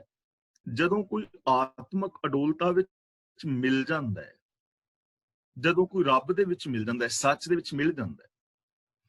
ਹੁਣ ਇੱਕ ਨਦੀ ਹੈ, ਨਦੀ ਦਾ ਪਾਣੀ ਚੱਲ ਰਿਹਾ ਹੈ, ਨਦੀ ਦਾ ਵਹਿਣ ਚੱਲ ਰਿਹਾ ਹੈ, ਲਗਾਤਾਰ ਚੱਲ ਰਿਹਾ ਹੈ, ਪਰ ਉਹਨੂੰ ਪੂਰਨ ਤੌਰ ਤੇ ਸੁੱਖ ਕਦੋਂ ਮਿਲੇਗਾ? ਜਦੋਂ ਉਹ ਨਦੀ ਸਮੁੰਦਰ ਦੇ ਅੰਦਰ ਜਾ ਕੇ ਮਿਲ ਜਾਏਗੀ ਔਰ ਉਹ ਸਮੁੰਦਰ ਬਣ ਜਾਏਗੀ। ਇੱਕ ਬੂੰਦ ਸਾਗਰ ਵਿੱਚ ਗਿਰ ਕੇ ਸਾਗਰ ਬਣ ਗਈ, ਤਾਂ ਸਾਗਰ ਬਣਨ ਦਾ ਜਿਹੜਾ ਸੁੱਖ ਹੈ ਉਦੋਂ ਹੀ ਮਿਲੇਗਾ। ਇਸੇ ਤਰ੍ਹਾਂ ਜੋ ਸਾਨੂੰ ਸੁੱਖ ਹੈ ਨਾ, ਉਹ ਕਦੋਂ ਮਿਲੇਗਾ? ਜਦੋਂ ਅਸੀਂ ਸਹਿਜ ਭਾਵ ਵਿੱਚ ਮਿਲ ਜਾਵਾਂਗੇ। ਤੇ ਸਹਿਜ ਦਾ ਮਤਲਬ ਸਮਾਧੀ ਲਾ ਕੇ ਬਹਿ ਜਾਣਾ ਨਹੀਂ ਹੈ। ਆਪਾਂ ਇਹ ਰੋਜ਼ ਵਿਚਾਰ ਕਰ ਰਹੇ ਹਾਂ ਕਿ ਮਨ ਬਚਨ ਔਰ ਕਰਮ ਦੀ ਇੱਕ ਸੁਰਤਾ ਦਾ ਨਾਮ ਸਹਿਜ ਹੈ। ਮੈਂਟੈਲਿਟੀ ਵਿੱਚ ਵੀ ਸੱਚ ਹੋਵੇ, ਬੋਲਾਂ ਵਿੱਚ ਵੀ ਸੱਚ ਹੋਵੇ ਔਰ ਵਿਹਾਰ ਦੇ ਅੰਦਰ ਵੀ ਸੱਚ ਹੋਵੇ। ਜਿੰਨੇ ਵੀ ਰੱਬੀ ਗੁਣ ਨੇ, ਸਤ, ਸੰਤੋਖ, ਦਇਆ, ਧਰਮ, ਧੀਰਜ, ਗਿਆਨ, ਵੈਰਾਗ, ਨਿਮਾਨਤਾ, ਸੇਵਾ, ਸਿਮਰਨ, ਪ੍ਰੇਮ, ਕੁਰਬਾਨੀ, ਇਹ ਜਿੰਨੇ ਵੀ ਜਜ਼ਬੇ ਨੇ, ਜਿੰਨੇ ਵੀ ਇਹ ਗੁਣ ਨੇ, ਮਨ ਬਚਨ ਔਰ ਕਰਮ ਕਰਕੇ ਇਹਨਾਂ ਦਾ ਧਾਰਨੀ ਜਦੋਂ ਬੰਦਾ ਹੋ ਜਾਂਦਾ, ਉਦੋਂ ਪੂਰਨ ਤੌਰ ਤੇ ਸੁੱਖ ਉਪਜਦਾ ਹੈ। ਦੇਖੋ ਕਿੰਨਾ ਸੋਹਣਾ ਸਾਧਨ ਸੁਖੀ ਹੋਣ ਦਾ ਗੁਰਦੇਵ ਪਾਤਸ਼ਾਹ ਜੀ ਸਾਨੂੰ ਸਮਝਾ ਰਹੇ ਨੇ। ਜੇ ਕੋਈ ਗੁਰਬਾਣੀ ਦੀ ਇੱਕ ਵੀ ਪੰਕਤੀ ਲੈ ਕੇ ਬੰਦਾ ਅਮਲ ਕਰ ਲਵੇ, ਤਾਂ ਹਕੀਕਤ ਹੈ, ਇਹ ਮਨੋਵਿਗਿਆਨਿਕ ਤੱਥ ਹੈ, ਇਹ ਬ੍ਰਹਿਮੰਡੀ ਸੱਚ ਹੈ ਕਿ ਬੰਦੇ ਦੀ ਜ਼ਿੰਦਗੀ ਦੇ ਅੰਦਰ ਸੁੱਖ ਆ ਸਕਦਾ ਹੈ। ਇਸ ਲਈ ਇਹ ਜੋਗੀ ਜਨੋ, ਬਾਬੇ ਬਣਨ ਦੀ ਲੋੜ ਨਹੀਂ, ਜੰਗਲਾਂ ਵਿੱਚ ਜਾਣ ਦੀ ਜ਼ਰੂਰਤ ਨਹੀਂ, ਸਗੋਂ ਮਨ ਬਚਨ ਔਰ ਕਰਮ ਕਰਕੇ ਸੱਚ ਦੇ ਨਾਲ ਮਿਲ ਕੇ ਸੁਖੀ ਹੋਇਆ ਜਾ ਸਕਦਾ ਹੈ। ਗੁਰਮੁਖ ਜਾਗੈ ਨੀਂਦ ਨਾ ਸੋਵੇ। ਜਾਗੇ ਤੇ ਵਿਸ਼ਰਾਮ ਲਾਵਾਂਗੇ, ਇਹਨੂੰ ਜਾਗੇ ਨਹੀਂ ਪੜਾਂਗੇ, ਜਾਗੈ। ਸੋਵੇ ਨਹੀਂ ਪੜਾਂਗੇ, ਸੋਵੈ। ਲਾਂ ਔਰ ਦੁਲਾਵਾਂ ਦਾ ਫਰਕ ਸਮਝਣਾ ਹੈ। ਗੁਰਮੁਖ ਜਾਗੈ ਨੀਂਦ ਨਾ ਸੋਵੇ। ਜੋ ਗੁਰਮੁਖ ਦਾ ਮਤਲਬ ਜੋ ਗੁਰੂ ਦੀ ਮੰਨਣ ਵਾਲਾ ਹੈ, ਜੋ ਗੁਰੂ ਦੇ ਹੁਕਮ ਵਿੱਚ ਤੁਰਦਾ ਹੈ, ਜੋ ਗੁਰੂ ਦੇ ਦਿੱਤੇ ਵੇ ਆਫ ਲਾਈਫ ਨੂੰ ਅਪਣਾ ਲੈਂਦਾ ਹੈ, ਉਹ ਹਮੇਸ਼ਾ ਸੁਚੇਤ ਰਹਿੰਦਾ ਹੈ। ਉਹ ਮਾਇਆ ਦੀ ਨੀਂਦਰ ਵਿੱਚ ਸੌਂਦਾ ਨਹੀਂ, ਗਫਲਤ ਦੀ ਨੀਂਦ ਵਿੱਚ ਸੌਂਦਾ ਨਹੀਂ। ਜਾਗਣ ਦਾ ਮਤਲਬ ਇਹ ਨਹੀਂ ਕਿ ਰਾਤ ਨੂੰ ਸੌਂਦਾ ਹੀ ਨਹੀਂ, ਉਹ ਹਮੇਸ਼ਾ ਜਾਗਦਾ ਰਹਿੰਦਾ ਹੈ ਨਾ। ਜਿਹੜੀ ਆਮ ਸਾਨੂੰ ਨੀਂਦ ਹੈ ਉਹ 6 ਤੋਂ ਲੈ ਕੇ 8 ਘੰਟੇ ਤੱਕ ਤੰਦਰੁਸਤ ਬੰਦੇ ਨੂੰ ਚਾਹੀਦੀ ਹੈ। ਸੌਣਾ ਬਹੁਤ ਜ਼ਰੂਰੀ ਹੈ। ਇਸ ਨੀਂਦ ਦੀ ਗੱਲ ਨਹੀਂ ਹੈ, ਗੱਲ ਹੈ ਅਚੇਤ ਹੋਣ ਦੀ। ਨੀਂਦ ਦਾ ਮਤਲਬ ਅਚੇਤ ਹੋ ਜਾਣਾ, ਗਾਫਲ ਹੋ ਜਾਣਾ, ਬੇਪਰਵਾਹ ਹੋ ਜਾਣਾ, ਅਵਗੁਣ ਕਮਾਈ ਜਾਣੇ, ਬਿਨਾਂ ਸੋਚਣ ਸਮਝਣ ਤੋਂ ਵਿਕਾਰ ਕਮਾਈ ਜਾਣੇ। ਲੇਕਿਨ ਜਿਹੜਾ ਗੁਰੂ ਦੇ ਦੱਸੇ ਰਾਹਾਂ ਤੇ ਤੁਰਨ ਵਾਲਾ ਹੈ ਉਹ ਹਮੇਸ਼ਾ ਸੁਚੇਤ ਹੁੰਦਾ ਹੈ। ਉਹ ਖਿਆਲ ਰੱਖਦਾ ਹੈ ਕਿ ਮੇਰੇ ਤੋਂ ਕੁਝ ਗਲਤ ਨਾ ਹੋਵੇ, ਮੈਂ ਸੱਚ ਦੇ ਰਾਹਾਂ ਤੇ ਜਾਣਾ ਹੈ, ਮੈਂ ਕਿਤੇ ਸੱਚ ਤੋਂ ਭਟਕ ਨਾ ਜਾਵਾਂ। ਉਹ ਵਿਕਾਰਾਂ ਦੀ ਨੀਂਦ ਵਿੱਚ ਸੌਂਦਾ ਨਹੀਂ ਹੈ। ਉਹ ਕਦੇ ਵੀ ਆਪਣੇ ਮੌਕੇ ਨੂੰ ਗਵਾਉਂਦਾ ਨਹੀਂ ਹੈ। ਉਹ ਹਰ ਮੌਕੇ ਨੂੰ ਸੰਭਾਲਦਾ ਹੈ। ਅਸੀਂ ਫੇਲ ਕਿਉਂ ਹੋ ਜਾਂਦੇ ਹਾਂ ਜ਼ਿੰਦਗੀ ਵਿੱਚ? ਉਹਦਾ ਕਾਰਨ ਹੈ ਕਿ ਬੰਦਾ ਜਿਹੜਾ ਹੈ ਆਪਣੇ ਮੌਕੇ ਗਵਾਉਂਦਾ ਰਹਿੰਦਾ ਹੈ। ਸਵੇਰ ਤੋਂ ਲੈ ਕੇ ਸ਼ਾਮ ਤੱਕ ਅਸੀਂ ਆਪਣੇ ਟਾਈਮ ਟੇਬਲ ਬਣਾਇਆ ਹੀ ਨਹੀਂ ਹੁੰਦਾ ਬਹੁਤਿਆਂ ਨੇ ਕਿ ਕਰਨਾ ਕੀ ਹੈ। ਮੈਂ ਸੱਚ ਦੇ ਨਾਲ ਜੁੜਨਾ ਹੈ, ਦਇਆ ਨਾਲ, ਪ੍ਰੇਮ ਨਾਲ। ਇੱਕ ਤਾਂ ਇਹ ਸਾਡਾ ਗੋਲ ਹੈ।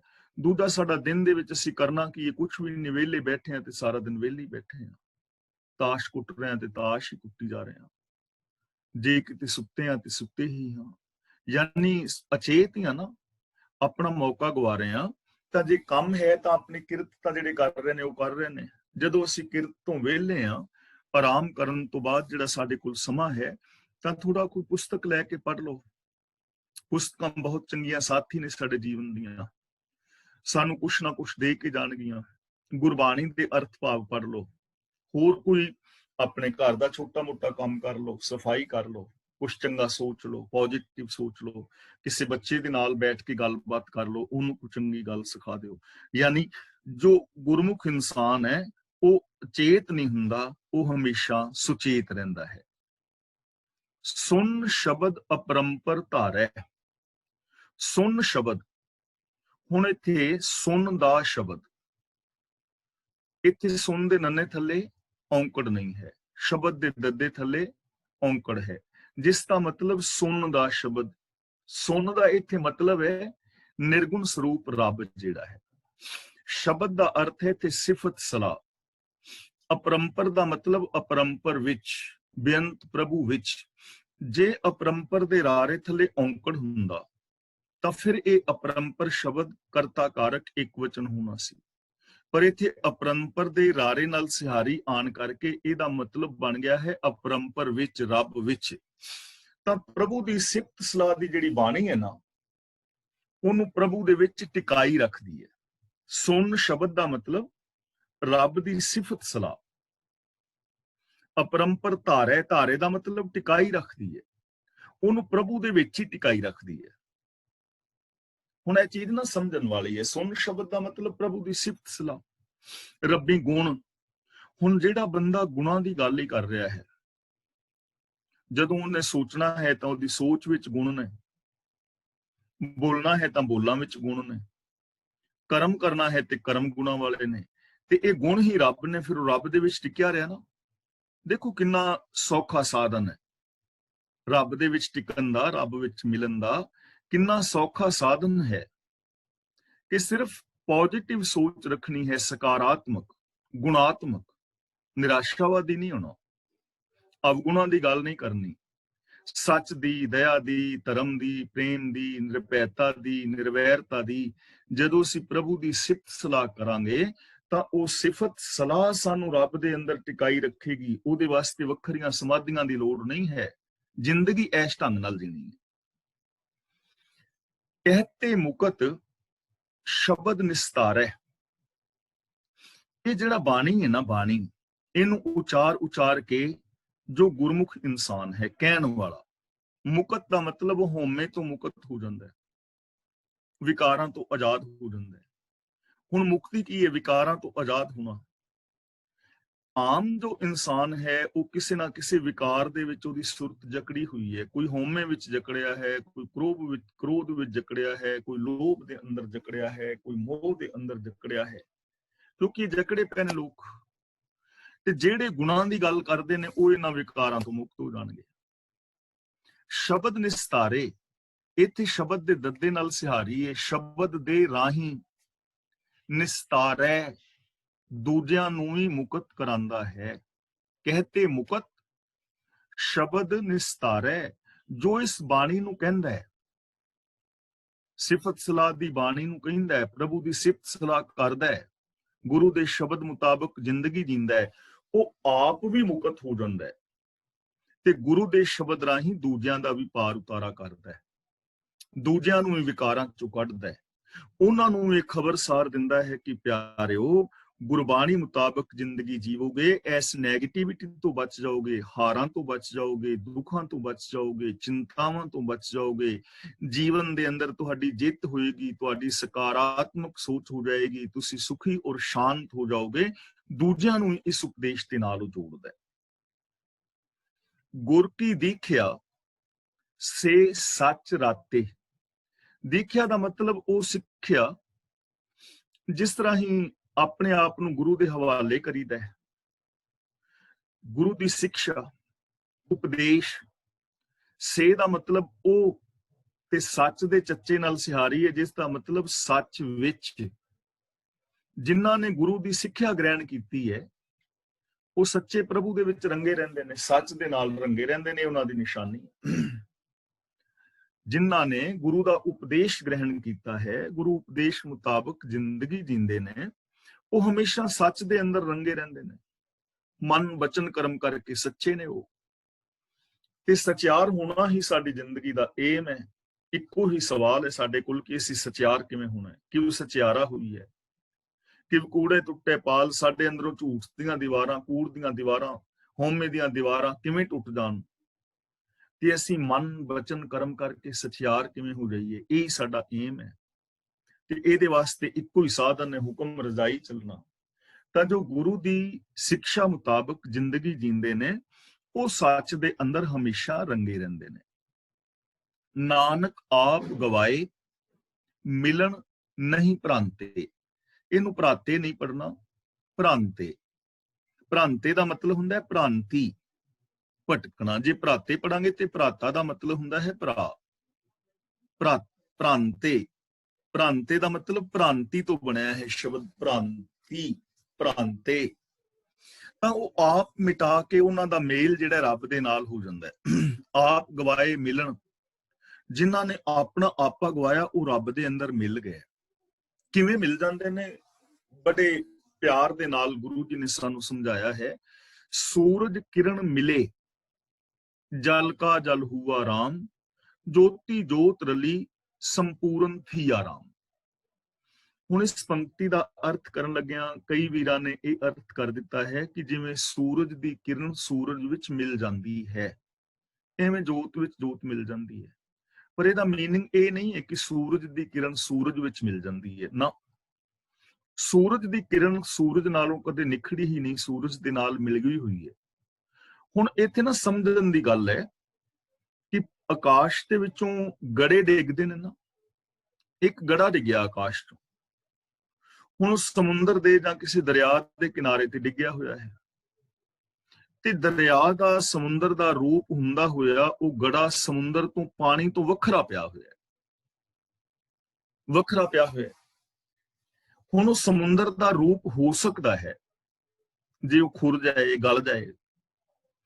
ਤੇ ਗੁਰੂ ਜੀ ਕਹਿੰਦੇ ਨੇ ਸੂਰਜ ਕਿਰਨ ਮਿਲੇ, ਜਦੋਂ ਗੜੇ ਨੂੰ ਸੂਰਜ ਦੀ ਕਿਰਨ ਮਿਲਦੀ ਹੈ ਤੇ ਉਹ ਪਿੰਗਰਦਾ ਹੈ, ਜਲ ਕਾ ਜਲ ਹੁਆ ਰਾਮ, ਜਲ ਸੀ ਤੇ ਜਲ ਦਾ ਹੀ ਰੂਪ ਹੋ ਜਾਂਦਾ ਹੈ। ਐਵੇਂ ਜਦੋਂ ਗੁਰੂ ਸ਼ਬਦ ਦਾ ਗਿਆਨ ਸਾਨੂੰ ਮਿਲਦਾ ਹੈ, ਉਸ ਗਿਆਨ ਰਾਹੀਂ ਸਾਡੀ ਹਉਮੈ ਖਤਮ ਹੁੰਦੀ ਹੈ ਤੇ ਅਸੀਂ ਉਸ ਪ੍ਰਭੂ ਦੇ ਵਿੱਚ ਮਿਲ ਜਾਂਦੇ ਹਾਂ। ਨਾਨਕ ਆਪ ਗਵਾਏ ਮਿਲਣ, ਜਿਹੜੇ ਆਪਣੇ ਆਪੇ ਨੂੰ ਗੁਰੂ ਸ਼ਬਦ ਰਾਹੀਂ ਗਵਾ ਦਿੰਦੇ ਨੇ ਉਹ ਪ੍ਰਭੂ ਵਿੱਚ ਮਿਲ ਜਾਂਦੇ ਨੇ। ਨਹੀਂ ਭ੍ਰਾਂਤੇ, ਤੇ ਮੁੜ ਕੇ ਫਿਰ ਉਹ ਭਟਕਣਾ ਵਿੱਚ ਨਹੀਂ ਪੈਂਦੇ, ਫਿਰ ਉਹ ਰੱਬ ਨਾਲੋਂ ਵੱਖਰੇ ਨਹੀਂ ਹੁੰਦੇ। ਜਿਵੇਂ ਸਮੁੰਦਰ ਦੇ ਅੰਦਰ ਆ ਗੰਗਾ, ਜਮਨਾ, ਸਰਸਵਤੀ ਜਾਂ ਸਿੰਧ ਹੈ ਜਾਂ ਰਾਵੀ ਹੈ, ਚਨਾਬ ਹੈ, ਹੋਰ ਨਾਲੇ ਨੇ, ਨਦੀਆਂ ਨੇ, ਬਰਸਾਤ ਦਾ ਪਾਣੀ ਸਮੁੰਦਰ ਵਿੱਚ ਪੈ ਜਾਏ ਤੇ ਫਿਰ ਵੱਖਰਾ ਨਹੀਂ ਕੀਤਾ ਜਾ ਸਕਦਾ। ਐਵੇਂ ਜੋ ਇੱਕ ਵਾਰੀ ਸੱਚ ਵਿੱਚ ਮਿਲ ਜਾਏ, ਰੱਬ ਵਿੱਚ ਮਿਲ ਜਾਏ, ਫਿਰ ਉਹ ਵੱਖਰਾ ਨਹੀਂ ਹੁੰਦਾ, ਫਿਰ ਉਹ ਭਟਕਣਾ ਦੇ ਵਿੱਚ ਨਹੀਂ ਪੈਂਦਾ। ਕੁਬੁੱਧ ਚਵਾਵੈ ਸੋ ਕਿਤ ਠਾਏ। ਇੱਥੇ ਚਵਾਵੈ ਦਾ ਮਤਲਬ ਹੁੰਦਾ ਹੈ ਚੁਕਾ ਦੇਣਾ। ਜਿਵੇਂ ਅਸੀਂ ਕਹੀਏ ਨਾ ਚੁਕਾਵੈ, ਚੁਕਾ ਦੇਣਾ, ਖਤਮ ਕਰ ਦੇਣਾ। ਚਵਾਵੈ ਖਤਮ ਕਰ ਦੇਣਾ। ਕੁਬੁੱਧ ਚਵਾਵੈ ਸੋ ਕਿਤ ਠਾਏ। ਕਿਤ ਠਾਏ ਦਾ ਮਤਲਬ ਕਿਸ ਥਾਂ ਤੇ, ਸੋ ਦਾ ਮਤਲਬ ਇਹ ਗੱਲ। ਤਾਂ ਇਹ ਗੱਲ ਕਿਸ ਥਾਂ ਤੇ ਹੋ ਸਕਦੀ ਹੈ ਕਿ ਮਨੁੱਖ ਆਪਣੀ ਭੈੜੀ ਮੱਤ ਨੂੰ ਦੂਰ ਕਰ ਲਵੇ?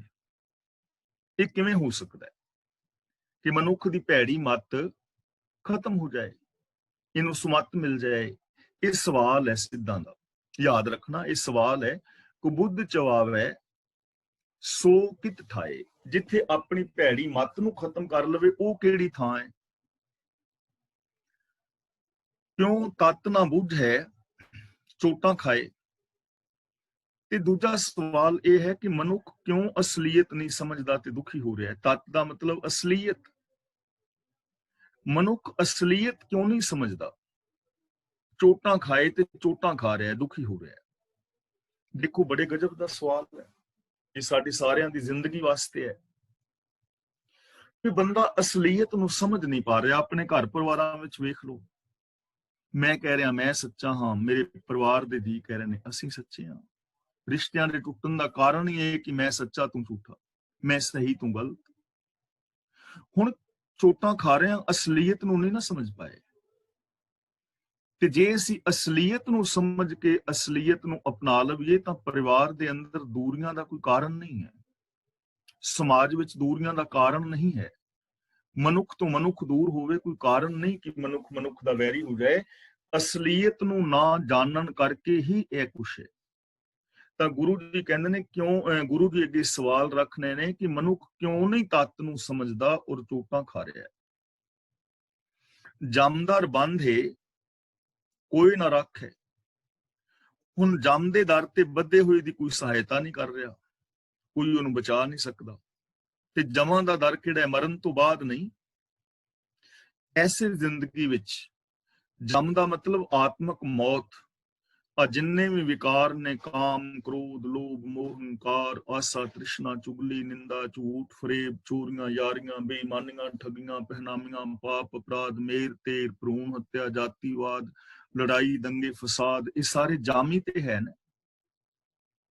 ਇਹਨਾਂ ਦੇ ਵਿੱਚ ਬੰਦੇ ਦੀ ਸੁਰਤ ਬੱਜੀ ਹੋਈ ਹੈ, ਇਹਨਾਂ ਦੇ ਵਿੱਚ ਬੰਦਾ ਜਕੜਿਆ ਹੋਇਆ ਹੈ। ਮੇਰ ਤੇਰ ਦੇ ਵਿਤਕਰਿਆਂ ਨੇ ਐਸਾ ਬੰਦੇ ਨੂੰ ਜਕੜਿਆ ਹੈ ਕਿ ਇਹ ਨਿਆਂ ਹੀ ਨਹੀਂ ਕਰ ਪਾ ਰਿਹਾ ਸੱਚਾ। ਜਾਤੀਵਾਦ ਨੇ ਐਸਾ ਮਨੁੱਖ ਨੂੰ ਜਕੜਿਆ ਹੈ ਕਿ ਮਨੁੱਖ ਮਨੁੱਖ ਦਾ ਵੈਰੀ ਹੋ ਗਿਆ। ਲੋਭ ਨੇ ਜਕੜਿਆ ਹੈ, ਇਹਨੂੰ ਕੋਈ ਬਚਾਉਣ ਵਾਲਾ ਨਹੀਂ ਹੈ। ਜਮਦਰ ਬੰਧ ਹੈ ਕੋਈ ਨਾ ਰੱਖੇ। ਹੁਣ ਗੁਰਦੇਵ ਪਾਤਸ਼ਾਹ ਜੀ ਸਮਝਾ ਰਹੇ ਨੇ ਕਿ ਬਿਨ ਸ਼ਬਦੈ ਨਾਹੀ ਪਤ ਸਾਖੈ। ਪਤ ਸਾਖ ਦਾ ਮਤਲਬ ਇੱਜ਼ਤ ਤੇ ਇਤਬਾਰ। ਪਤ ਦਾ ਮਤਲਬ ਇੱਜ਼ਤ ਤੇ ਸ਼ਾਖ ਦਾ ਮਤਲਬ ਹੁੰਦਾ ਹੈ ਇਤਬਾਰ, ਕਿ ਉਹ ਬੰਦਾ ਤੇ ਆਪਣੀ ਸ਼ਾਖ ਗਵਾ ਬੈਠਾ ਹੈ। ਸ਼ਾਖ ਗਵਾਉਣ ਦਾ ਮਤਲਬ ਆਪਣਾ ਇਤਬਾਰ ਗਵਾ ਬੈਠਾ ਹੈ, ਵਿਸ਼ਵਾਸ ਗਵਾ ਬੈਠਾ ਹੈ।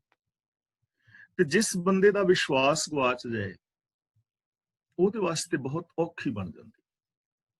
ਵਿਸ਼ਵਾਸ ਬਣਾਉਣਾ ਬੜਾ ਔਖਾ ਹੈ ਤੇ ਗਵਾਉਣਾ ਤੇ 1 ਮਿੰਟ ਦਾ ਕੰਮ ਹੈ। ਇਸ ਲਈ ਕਦੇ ਵੀ ਕਿਸੇ ਦਾ ਵਿਸ਼ਵਾਸ ਨਾ ਤੋੜਿਓ। ਜੇ ਤੁਹਾਨੂੰ ਕੋਈ ਆਪਣਾ ਦੁੱਖ ਦਰਦ ਦੱਸਦਾ ਹੈ ਨਾ, ਤਾਂ ਤੁਹਾਨੂੰ ਉਹਨੇ ਰੱਬ ਵਰਗਾ ਬੰਦਾ ਬਣ ਕੇ ਸਮਝ ਕੇ ਤੁਹਾਨੂੰ ਦੁੱਖ ਦਰਦ ਦੱਸਿਆ ਹੈ। ਤੁਹਾਨੂੰ ਸਭ ਤੋਂ ਆਪਣਾ ਨੇੜਲਾ ਚੰਗਾ ਇਨਸਾਨ ਸਮਝ ਕੇ ਉਹਨੇ ਦੁੱਖ ਦਰਦ ਦੱਸਿਆ। ਤੇ ਜੇ ਤੁਸੀਂ ਸੁਣ ਕੇ ਤੇ ਉਹਦਾ ਵਿਸ਼ਵਾਸ ਤੋੜੋ, ਫਿਰ ਅੱਗੇ ਉਹਦੀ ਮਿੱਟੀ ਕੁੱਟਦੇ ਫਿਰੋ, ਅੱਗੇ ਲੋਕਾਂ ਨੂੰ ਦੱਸਦੇ ਫਿਰੋ ਕਿ ਉਹਦੇ ਘਰ ਦਾ ਮੈਨੂੰ ਪਤਾ ਹੈ, ਉਹਦਾ ਭੇਤ ਅੱਗੇ ਦਿੰਦੇ ਫਿਰੋ, ਤਾਂ ਇਹ ਦੁਨੀਆ ਦੀ ਸਭ ਤੋਂ ਵੱਡੀ ਬਦਤਮੀਜ਼ੀ, ਮੂਰਖਤਾ, ਵਿਸ਼ਵਾਸਘਾਤ ਹੋਏਗਾ। ਕਿਸੇ ਦਾ ਵਿਸ਼ਵਾਸ ਨਾ ਤੋੜੋ, ਵਿਸ਼ਵਾਸ ਦੇ ਪਾਤਰ ਬਣੇ ਰਹੋ। ਤੇ ਗੁਰੂ ਜੀ ਕਹਿੰਦੇ ਨੇ ਜਿਹੜਾ ਮਨੁੱਖ ਗੁਰੂ ਦੇ ਸ਼ਬਦ, ਗੁਰੂ ਦੇ ਗਿਆਨ ਮੁਤਾਬਕ ਜ਼ਿੰਦਗੀ ਨਹੀਂ ਜਿੰਦਾ, ਉਹਦੀ ਨਾ ਇੱਜ਼ਤ ਰਹਿੰਦੀ ਹੈ, ਨਾ ਵਿਸ਼ਵਾਸ ਰਹਿੰਦਾ ਹੈ। ਹੁਣ ਜੇਕਰ ਅਸੀਂ ਆਪਣਾ ਵਿਸ਼ਵਾਸ ਬਣਾਉਣਾ ਚਾਹੁੰਦੇ ਹਾਂ, ਜੇ ਕੋਈ ਬੰਦਾ ਆਪਣੀ ਇੱਜ਼ਤ ਮਾਨ ਖੱਟਣਾ ਚਾਹੁੰਦਾ ਹੈ, ਤਾਂ ਉਹਨੂੰ ਗੁਰੂ ਦੀ ਪਾਵਨ ਬਾਣੀ ਅਨੁਸਾਰ ਜ਼ਿੰਦਗੀ ਜੀਣੀ ਚਾਹੀਦੀ, ਆਪਣਾ ਵਿਸ਼ਵਾਸ ਨਹੀਂ ਗਵਾਉਣਾ ਚਾਹੀਦਾ। ਅਸੀਂ ਰੱਬ ਤੋਂ, ਗੁਰੂ ਤੋਂ ਵਿਸ਼ਵਾਸ ਗਵਾ ਬੈਠੇ ਹਾਂ ਨਾ। ਅਸੀਂ ਕਹਿੰਦੇ ਹਾਂ ਕਿ ਅਸੀਂ ਗੁਰੂ ਦੇ ਨਾਲ ਪਿਆਰ ਕਰਨ ਵਾਲੇ ਹਾਂ, ਕਹਿ ਰਹੇ ਹਾਂ, ਪਰ ਹੁਣ ਮੈਂ ਕਿਸੇ ਦੀ ਜ਼ਿੰਦਗੀ ਦਾ ਜੱਜ ਨਹੀਂ ਹਾਂ। ਮੈਨੂੰ ਕੋਈ ਹੱਕ ਨਹੀਂ ਕਿ ਮੈਂ ਕਿਸੇ ਦੇ ਉੱਤੇ ਕੁਝ ਐਸੀ ਸ਼ਬਦਾਵਲੀ ਵਰਤਾਂ ਕਿ ਫਲਾਂ ਬੰਦਾ ਨਾ। ਅਸੀਂ ਆਪ ਪਰਖਣਾ ਹੈ, ਮੈਂ ਵੀ, ਤੁਸੀਂ ਵੀ, ਸਾਰਿਆਂ ਨੇ। ਮੈਂ ਕਹਿ ਰਿਹਾ ਕਿ ਮੈਂ ਗੁਰੂ ਨਾਲ ਪਿਆਰ ਕਰਦਾ ਹਾਂ, ਤਾਂ ਮੈਨੂੰ ਇਹ ਪਰਖ ਲੈਣਾ ਚਾਹੀਦਾ ਹੈ ਕਿ ਮੈਂ ਗੁਰੂ ਦੇ ਵਿਸ਼ਵਾਸ ਨੂੰ ਤੋੜਿਆ ਤੇ ਨਹੀਂ, ਕਿ ਮੇਰੀ ਸਾਰੀ ਜ਼ਿੰਦਗੀ ਗੁਰਬਾਣੀ ਮੁਤਾਬਕ ਹੈ, ਜੋ ਗੁਰਬਾਣੀ ਵਿੱਚ ਲਿਖਿਆ ਹੈ ਕਿ ਮੇਰੀ ਜ਼ਿੰਦਗੀ ਉਸ ਟਾਈਪ ਦੀ ਹੈ। ਜੇ ਤਾਂ ਹੈ ਤਾਂ ਫਿਰ ਤਾਂ ਮੈਂ ਗੁਰੂ ਦਾ ਵਿਸ਼ਵਾਸੀ ਹਾਂ, ਗੁਰੂ ਮੇਰੇ ਤੇ ਵਿਸ਼ਵਾਸ ਕਰ ਸਕਦਾ ਹੈ। ਤੇ ਜੇ ਮੇਰੀ ਜ਼ਿੰਦਗੀ ਗੁਰਬਾਣੀ ਮੁਤਾਬਕ ਨਹੀਂ, ਇਹਦਾ ਮਤਲਬ ਮੈਂ ਗੁਰੂ ਦਾ ਵਿਸ਼ਵਾਸ ਤੇ ਗਵਾ ਚੁੱਕਾ ਨਾ, ਆਪਣਾ ਵਿਸ਼ਵਾਸ ਗੁਰੂ ਤੋਂ ਡੁਲਾ ਚੁੱਕਾ ਹਾਂ। ਮੇਰੇ ਤੇ ਗੁਰੂ ਦਾ ਵਿਸ਼ਵਾਸ ਤਾਂ ਨਹੀਂ ਹੋਏਗਾ ਨਾ। ਇੱਕ ਵਾਰੀ ਨਹੀਂ, ਸਵੇਰ ਤੋਂ ਲੈ ਕੇ ਕਿੰਨੀ ਵਾਰੀ ਗਵਾਉਂਦੇ ਆ। ਅਸੀਂ ਰੋਜ਼ ਕਹਿ ਰਹੇ ਹਾਂ ਸਭ ਮੈਂ ਜੋਤ ਜੋਤ ਹੈ ਸੋਏ, ਪਰ ਅਸੀਂ ਆਪਣਾ ਵਿਹਾਰ ਵੇਖੀਏ। ਘਟ ਘਟ ਮੈਂ ਹਰ ਜੂ ਬਸੈ, ਸਭ ਹੈ ਘਟ ਰਾਮ ਬੋਲੇ। ਇਹ ਪੰਕਤੀਆਂ ਸਾਨੂੰ ਸਾਰਿਆਂ ਨੂੰ ਯਾਦ ਨੇ ਨਾ। ਤੇ ਅਸੀਂ ਆਪਣਾ ਵਿਸ਼ਵਾਸ ਵੇਖੀਏ ਕਿ ਕੀ ਸਾਡੇ ਅੰਦਰੋਂ ਰੱਬ ਬੋਲਦਾ ਹੈ, ਕਿ ਅਸੀਂ ਇਸ ਵਿਸ਼ਵਾਸ ਦੇ ਧਾਰਨ ਨਹੀਂ ਆ। ਸਾਡੀ ਬੋਲ ਬਾਣੀ, ਸਾਡਾ ਬਿਹੇਵੀਅਰ ਕੀ ਗੁਰਬਾਣੀ ਤੇ ਪੂਰਾ ਉਤਰਦਾ ਹੈ? ਜੇ ਉਤਰਦਾ ਹੈ ਫਿਰ ਅਸੀਂ ਵਿਸ਼ਵਾਸੀ ਹਾਂ, ਤੇ ਜੇ ਨਹੀਂ ਉਤਰਦਾ ਤਾਂ ਇਹਦਾ ਮਤਲਬ ਅਸੀਂ ਵਿਸ਼ਵਾਸ ਗਵਾ ਚੁੱਕੇ ਹਾਂ। ਰੱਬੀ ਦਰ ਤੇ ਨਾ ਇੱਜ਼ਤ ਹੈ ਨਾ ਸ਼ਾਖ ਹੈ। ਇਸੇ ਤਰ੍ਹਾਂ ਦੁਨੀਆਦਾਰੀ ਦੇ ਵਿੱਚ ਜਿਹੜਾ ਬੰਦਾ ਆਪਣਾ ਵਿਸ਼ਵਾਸ ਗਵਾ ਬੈਂਦਾ ਹੈ, ਫਿਰ ਉਹਦੀ ਇੱਜ਼ਤ ਵੀ ਨਹੀਂ ਰਹਿੰਦੀ, ਵਿਸ਼ਵਾਸ ਵੀ ਨਹੀਂ ਰਹਿੰਦਾ। ਗੁਰੂ ਦੇ ਉਪਦੇਸ਼ ਤੋਂ ਬਿਨਾਂ, ਗਿਆਨ ਤੋਂ ਬਿਨਾਂ, ਗੁਰੂ ਦੇ ਦਿੱਤੇ ਵੇ ਆਫ ਲਾਈਫ ਤੋਂ ਬਿਨਾਂ, ਤਾਂ ਸੱਚੇ ਰਾਹਾਂ ਤੇ ਤੁਰਨ ਤੋਂ ਬਿਨਾਂ ਨਾ ਇੱਜ਼ਤ ਰਹਿੰਦੀ ਹੈ ਨਾ ਵਿਸ਼ਵਾਸ ਰਹਿੰਦਾ ਹੈ। ਇਸੇ ਤਰ੍ਹਾਂ ਹੁਣ ਜੋਗੀਆਂ ਨੂੰ ਦੱਸ ਰਹੇ ਨੇ ਕਿ ਇਹ ਜੋਗੀ ਜਨੋ, ਗੱਲ ਤਾਂ ਸੱਚ ਨੂੰ ਅਪਣਾਉਣ ਦੀ ਸੀ, ਗੱਲ ਤਾਂ ਰੱਬ ਦੇ ਵਿਸ਼ਵਾਸ ਤੇ ਪਾਤਰ ਬਣਨ ਦੀ ਸੀ, ਰੱਬ ਦੇ ਹੁਕਮ ਵਿੱਚ ਤੁਰਨ ਦੀ।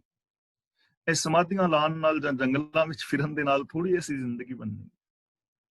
ਕਿਉਂ ਕਰ ਬੂਝੇ ਪਾਵੇ ਪਾਰ, ਤਾਂ ਇਹ ਕਿਵੇਂ ਸਮਝੇ ਤੇ ਦੁਤਰ ਸਾਗਰ ਦੇ ਪਰਲੇ ਪਾਸੇ ਚਲਾ ਜਾਏ।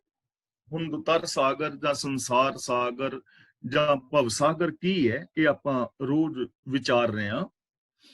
ਭਵ ਸਾਗਰ ਦਾ ਮਤਲਬ ਸਮੁੰਦਰ, ਸੰਸਾਰ ਨਹੀਂ ਹੈ। ਭਵ ਸਾਗਰ ਦਾ ਮਤਲਬ ਮਰਨ ਤੋਂ ਬਾਅਦ ਕੋਈ ਵੈਤਰਣੀ ਨਦੀ ਜਾਓ ਕੁਛ ਨਹੀਂ ਹੈ। ਭਵ ਸਾਗਰ ਦਾ ਮਤਲਬ ਮਾੜੀ ਸੋਚ, ਪਾਪ ਨੇ, ਵਿਕਾਰ ਨੇ, ਅਪਰਾਧ ਨੇ, ਮੇਰ ਤੇਰ ਦੇ ਵਿਤਕਰੇ ਨੇ, ਹਉਮੈ ਹੈ। ਇਹਦੇ ਤੋਂ ਪਾਰ ਕਿਵੇਂ ਜਾਏ ਬੰਦਾ? ਇਹਨਾਂ ਤੋਂ ਕਿਵੇਂ ਬੰਦਾ ਬਚੇ? ਇਹੀ ਭਵ ਸਾਗਰ ਹੈ, ਵਿਕਾਰ, ਪਾਪ, ਅਪਰਾਧ। ਕਿਉਂ ਕਰ ਬੂਝ ਹੈ, ਇਹ ਕਿਵੇਂ ਸਮਝੇ ਔਰ ਕਿਵੇਂ ਇਹਨਾਂ ਵਿਕਾਰਾਂ ਤੋਂ ਪਾਰ ਹੋਵੇ?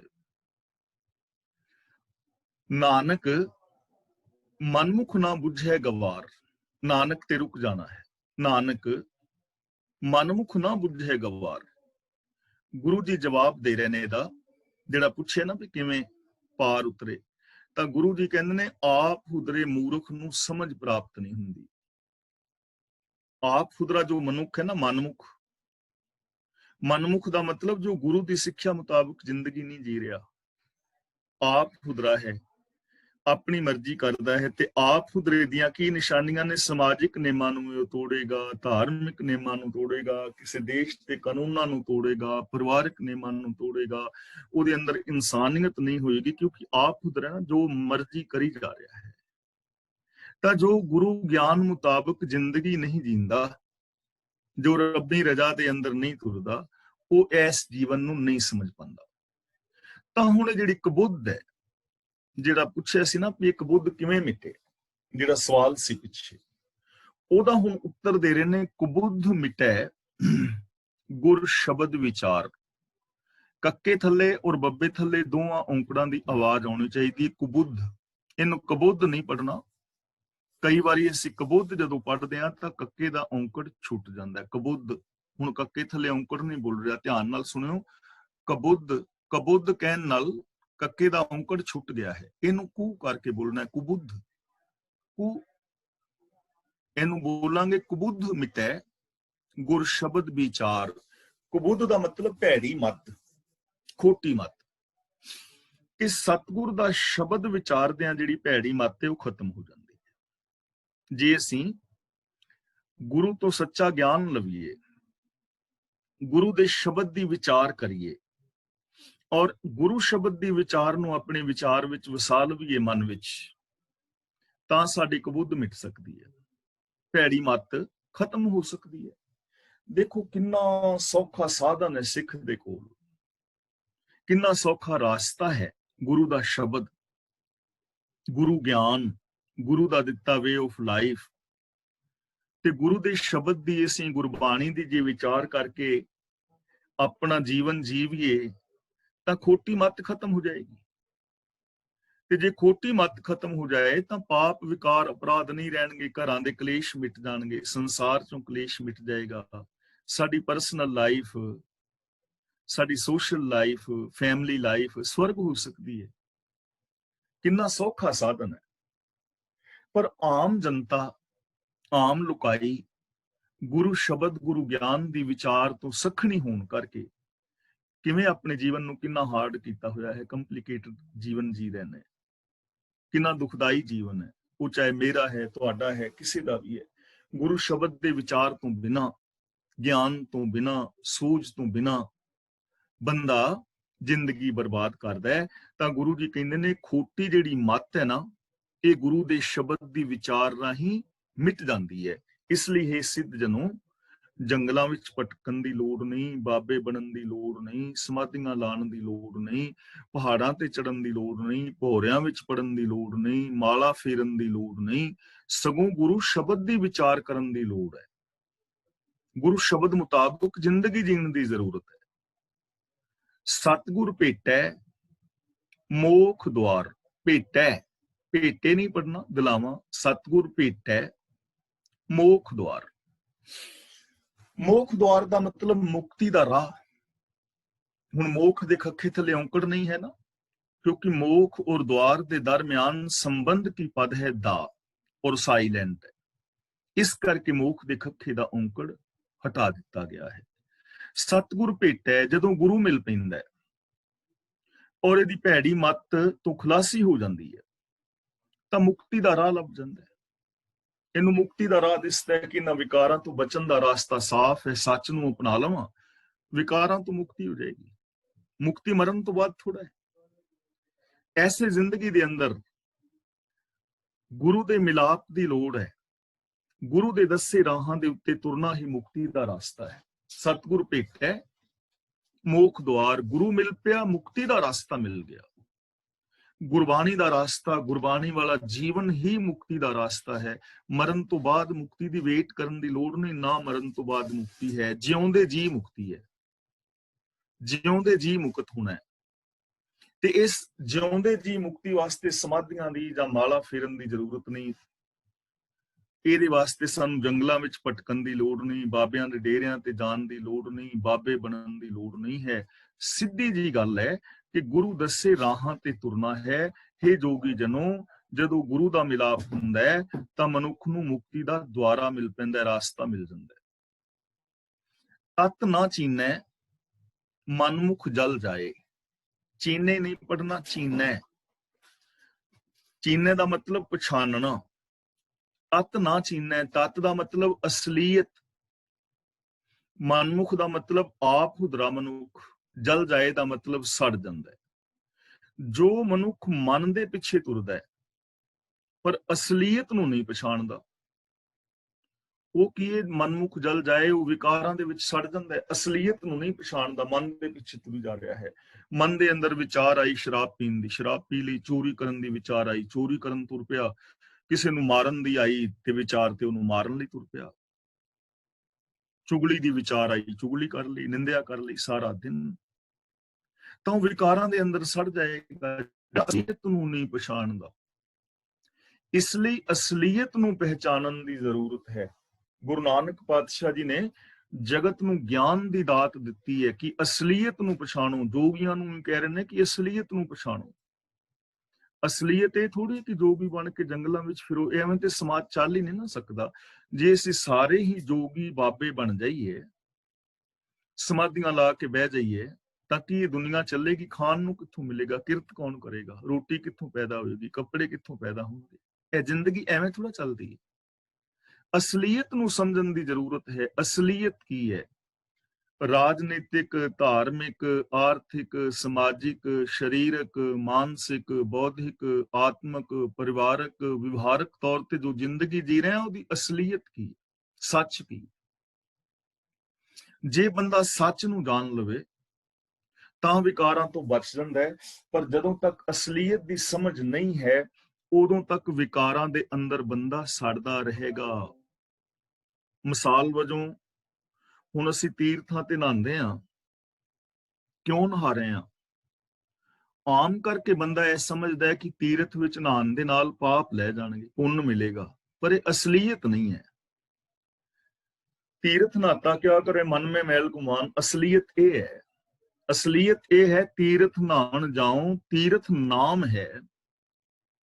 ਜਲ ਕੇ ਮੱਜਨ ਜੇ ਗਤ ਹੋਏ ਨਿਤ ਨਿਤ ਮੇਂਢਕ ਨਾਵੇ। ਜਿਨ੍ਹਾਂ ਨੇ ਅਸਲੀਅਤ ਨੂੰ ਜਾਣਿਆ ਉਹਨਾਂ ਨੇ ਕਹਿ ਦਿੱਤਾ ਨਾ, ਪਰ ਲੋਕਾਂ ਨੂੰ ਨਹੀਂ ਅਸਲੀਅਤ ਦਾ ਗਿਆਨ, ਇਸ ਕਰਕੇ ਕਰਮ ਕਰ ਰਹੇ ਨੇ। ਵਰਤ ਰੱਖਣ ਨਾਲ ਰੱਬ ਥੋੜਾ ਮਿਲ ਜਾਏਗਾ, ਪਰ ਅਸਲੀਅਤ ਦਾ ਨਹੀਂ ਪਤਾ ਲੋਕ ਰੱਖ ਰਹੇ ਨੇ। ਕਰਵਾ ਚੌਥ ਰੱਖਣ ਨਾਲ ਪਤੀ ਦੀ ਉਮਰ ਥੋੜਾ ਵੱਧ ਜਾਏਗੀ, ਅਸਲੀਅਤ ਦਾ ਨਹੀਂ ਨਾ ਪਤਾ, ਇਸ ਕਰਕੇ ਲੋਕ ਰੱਖੀ ਜਾ ਰਹੇ ਨੇ। ਜੇ ਅਸਲੀਅਤ ਇਹ ਹੁੰਦੀ ਕਿ ਕਰਵਾ ਚੌਥ ਦਾ ਵਰਤ ਰੱਖਿਆ ਬੰਦੇ ਦੀ ਉਮਰ ਵੱਧਦੀ ਹੈ, ਤਾਂ ਫਿਰ ਇੰਡੀਆ ਵਾਲੀਆਂ ਬੀਬੀਆਂ ਤਾਂ ਆਪਣੇ ਪਤੀ ਦੀ ਜਿਹੜੀ ਉਮਰ ਹੈ ਹਰ ਸਾਲ ਹੀ ਰਿਨਿਊ ਕਰ ਦਿੰਦੀਆਂ ਨੇ ਨਾ।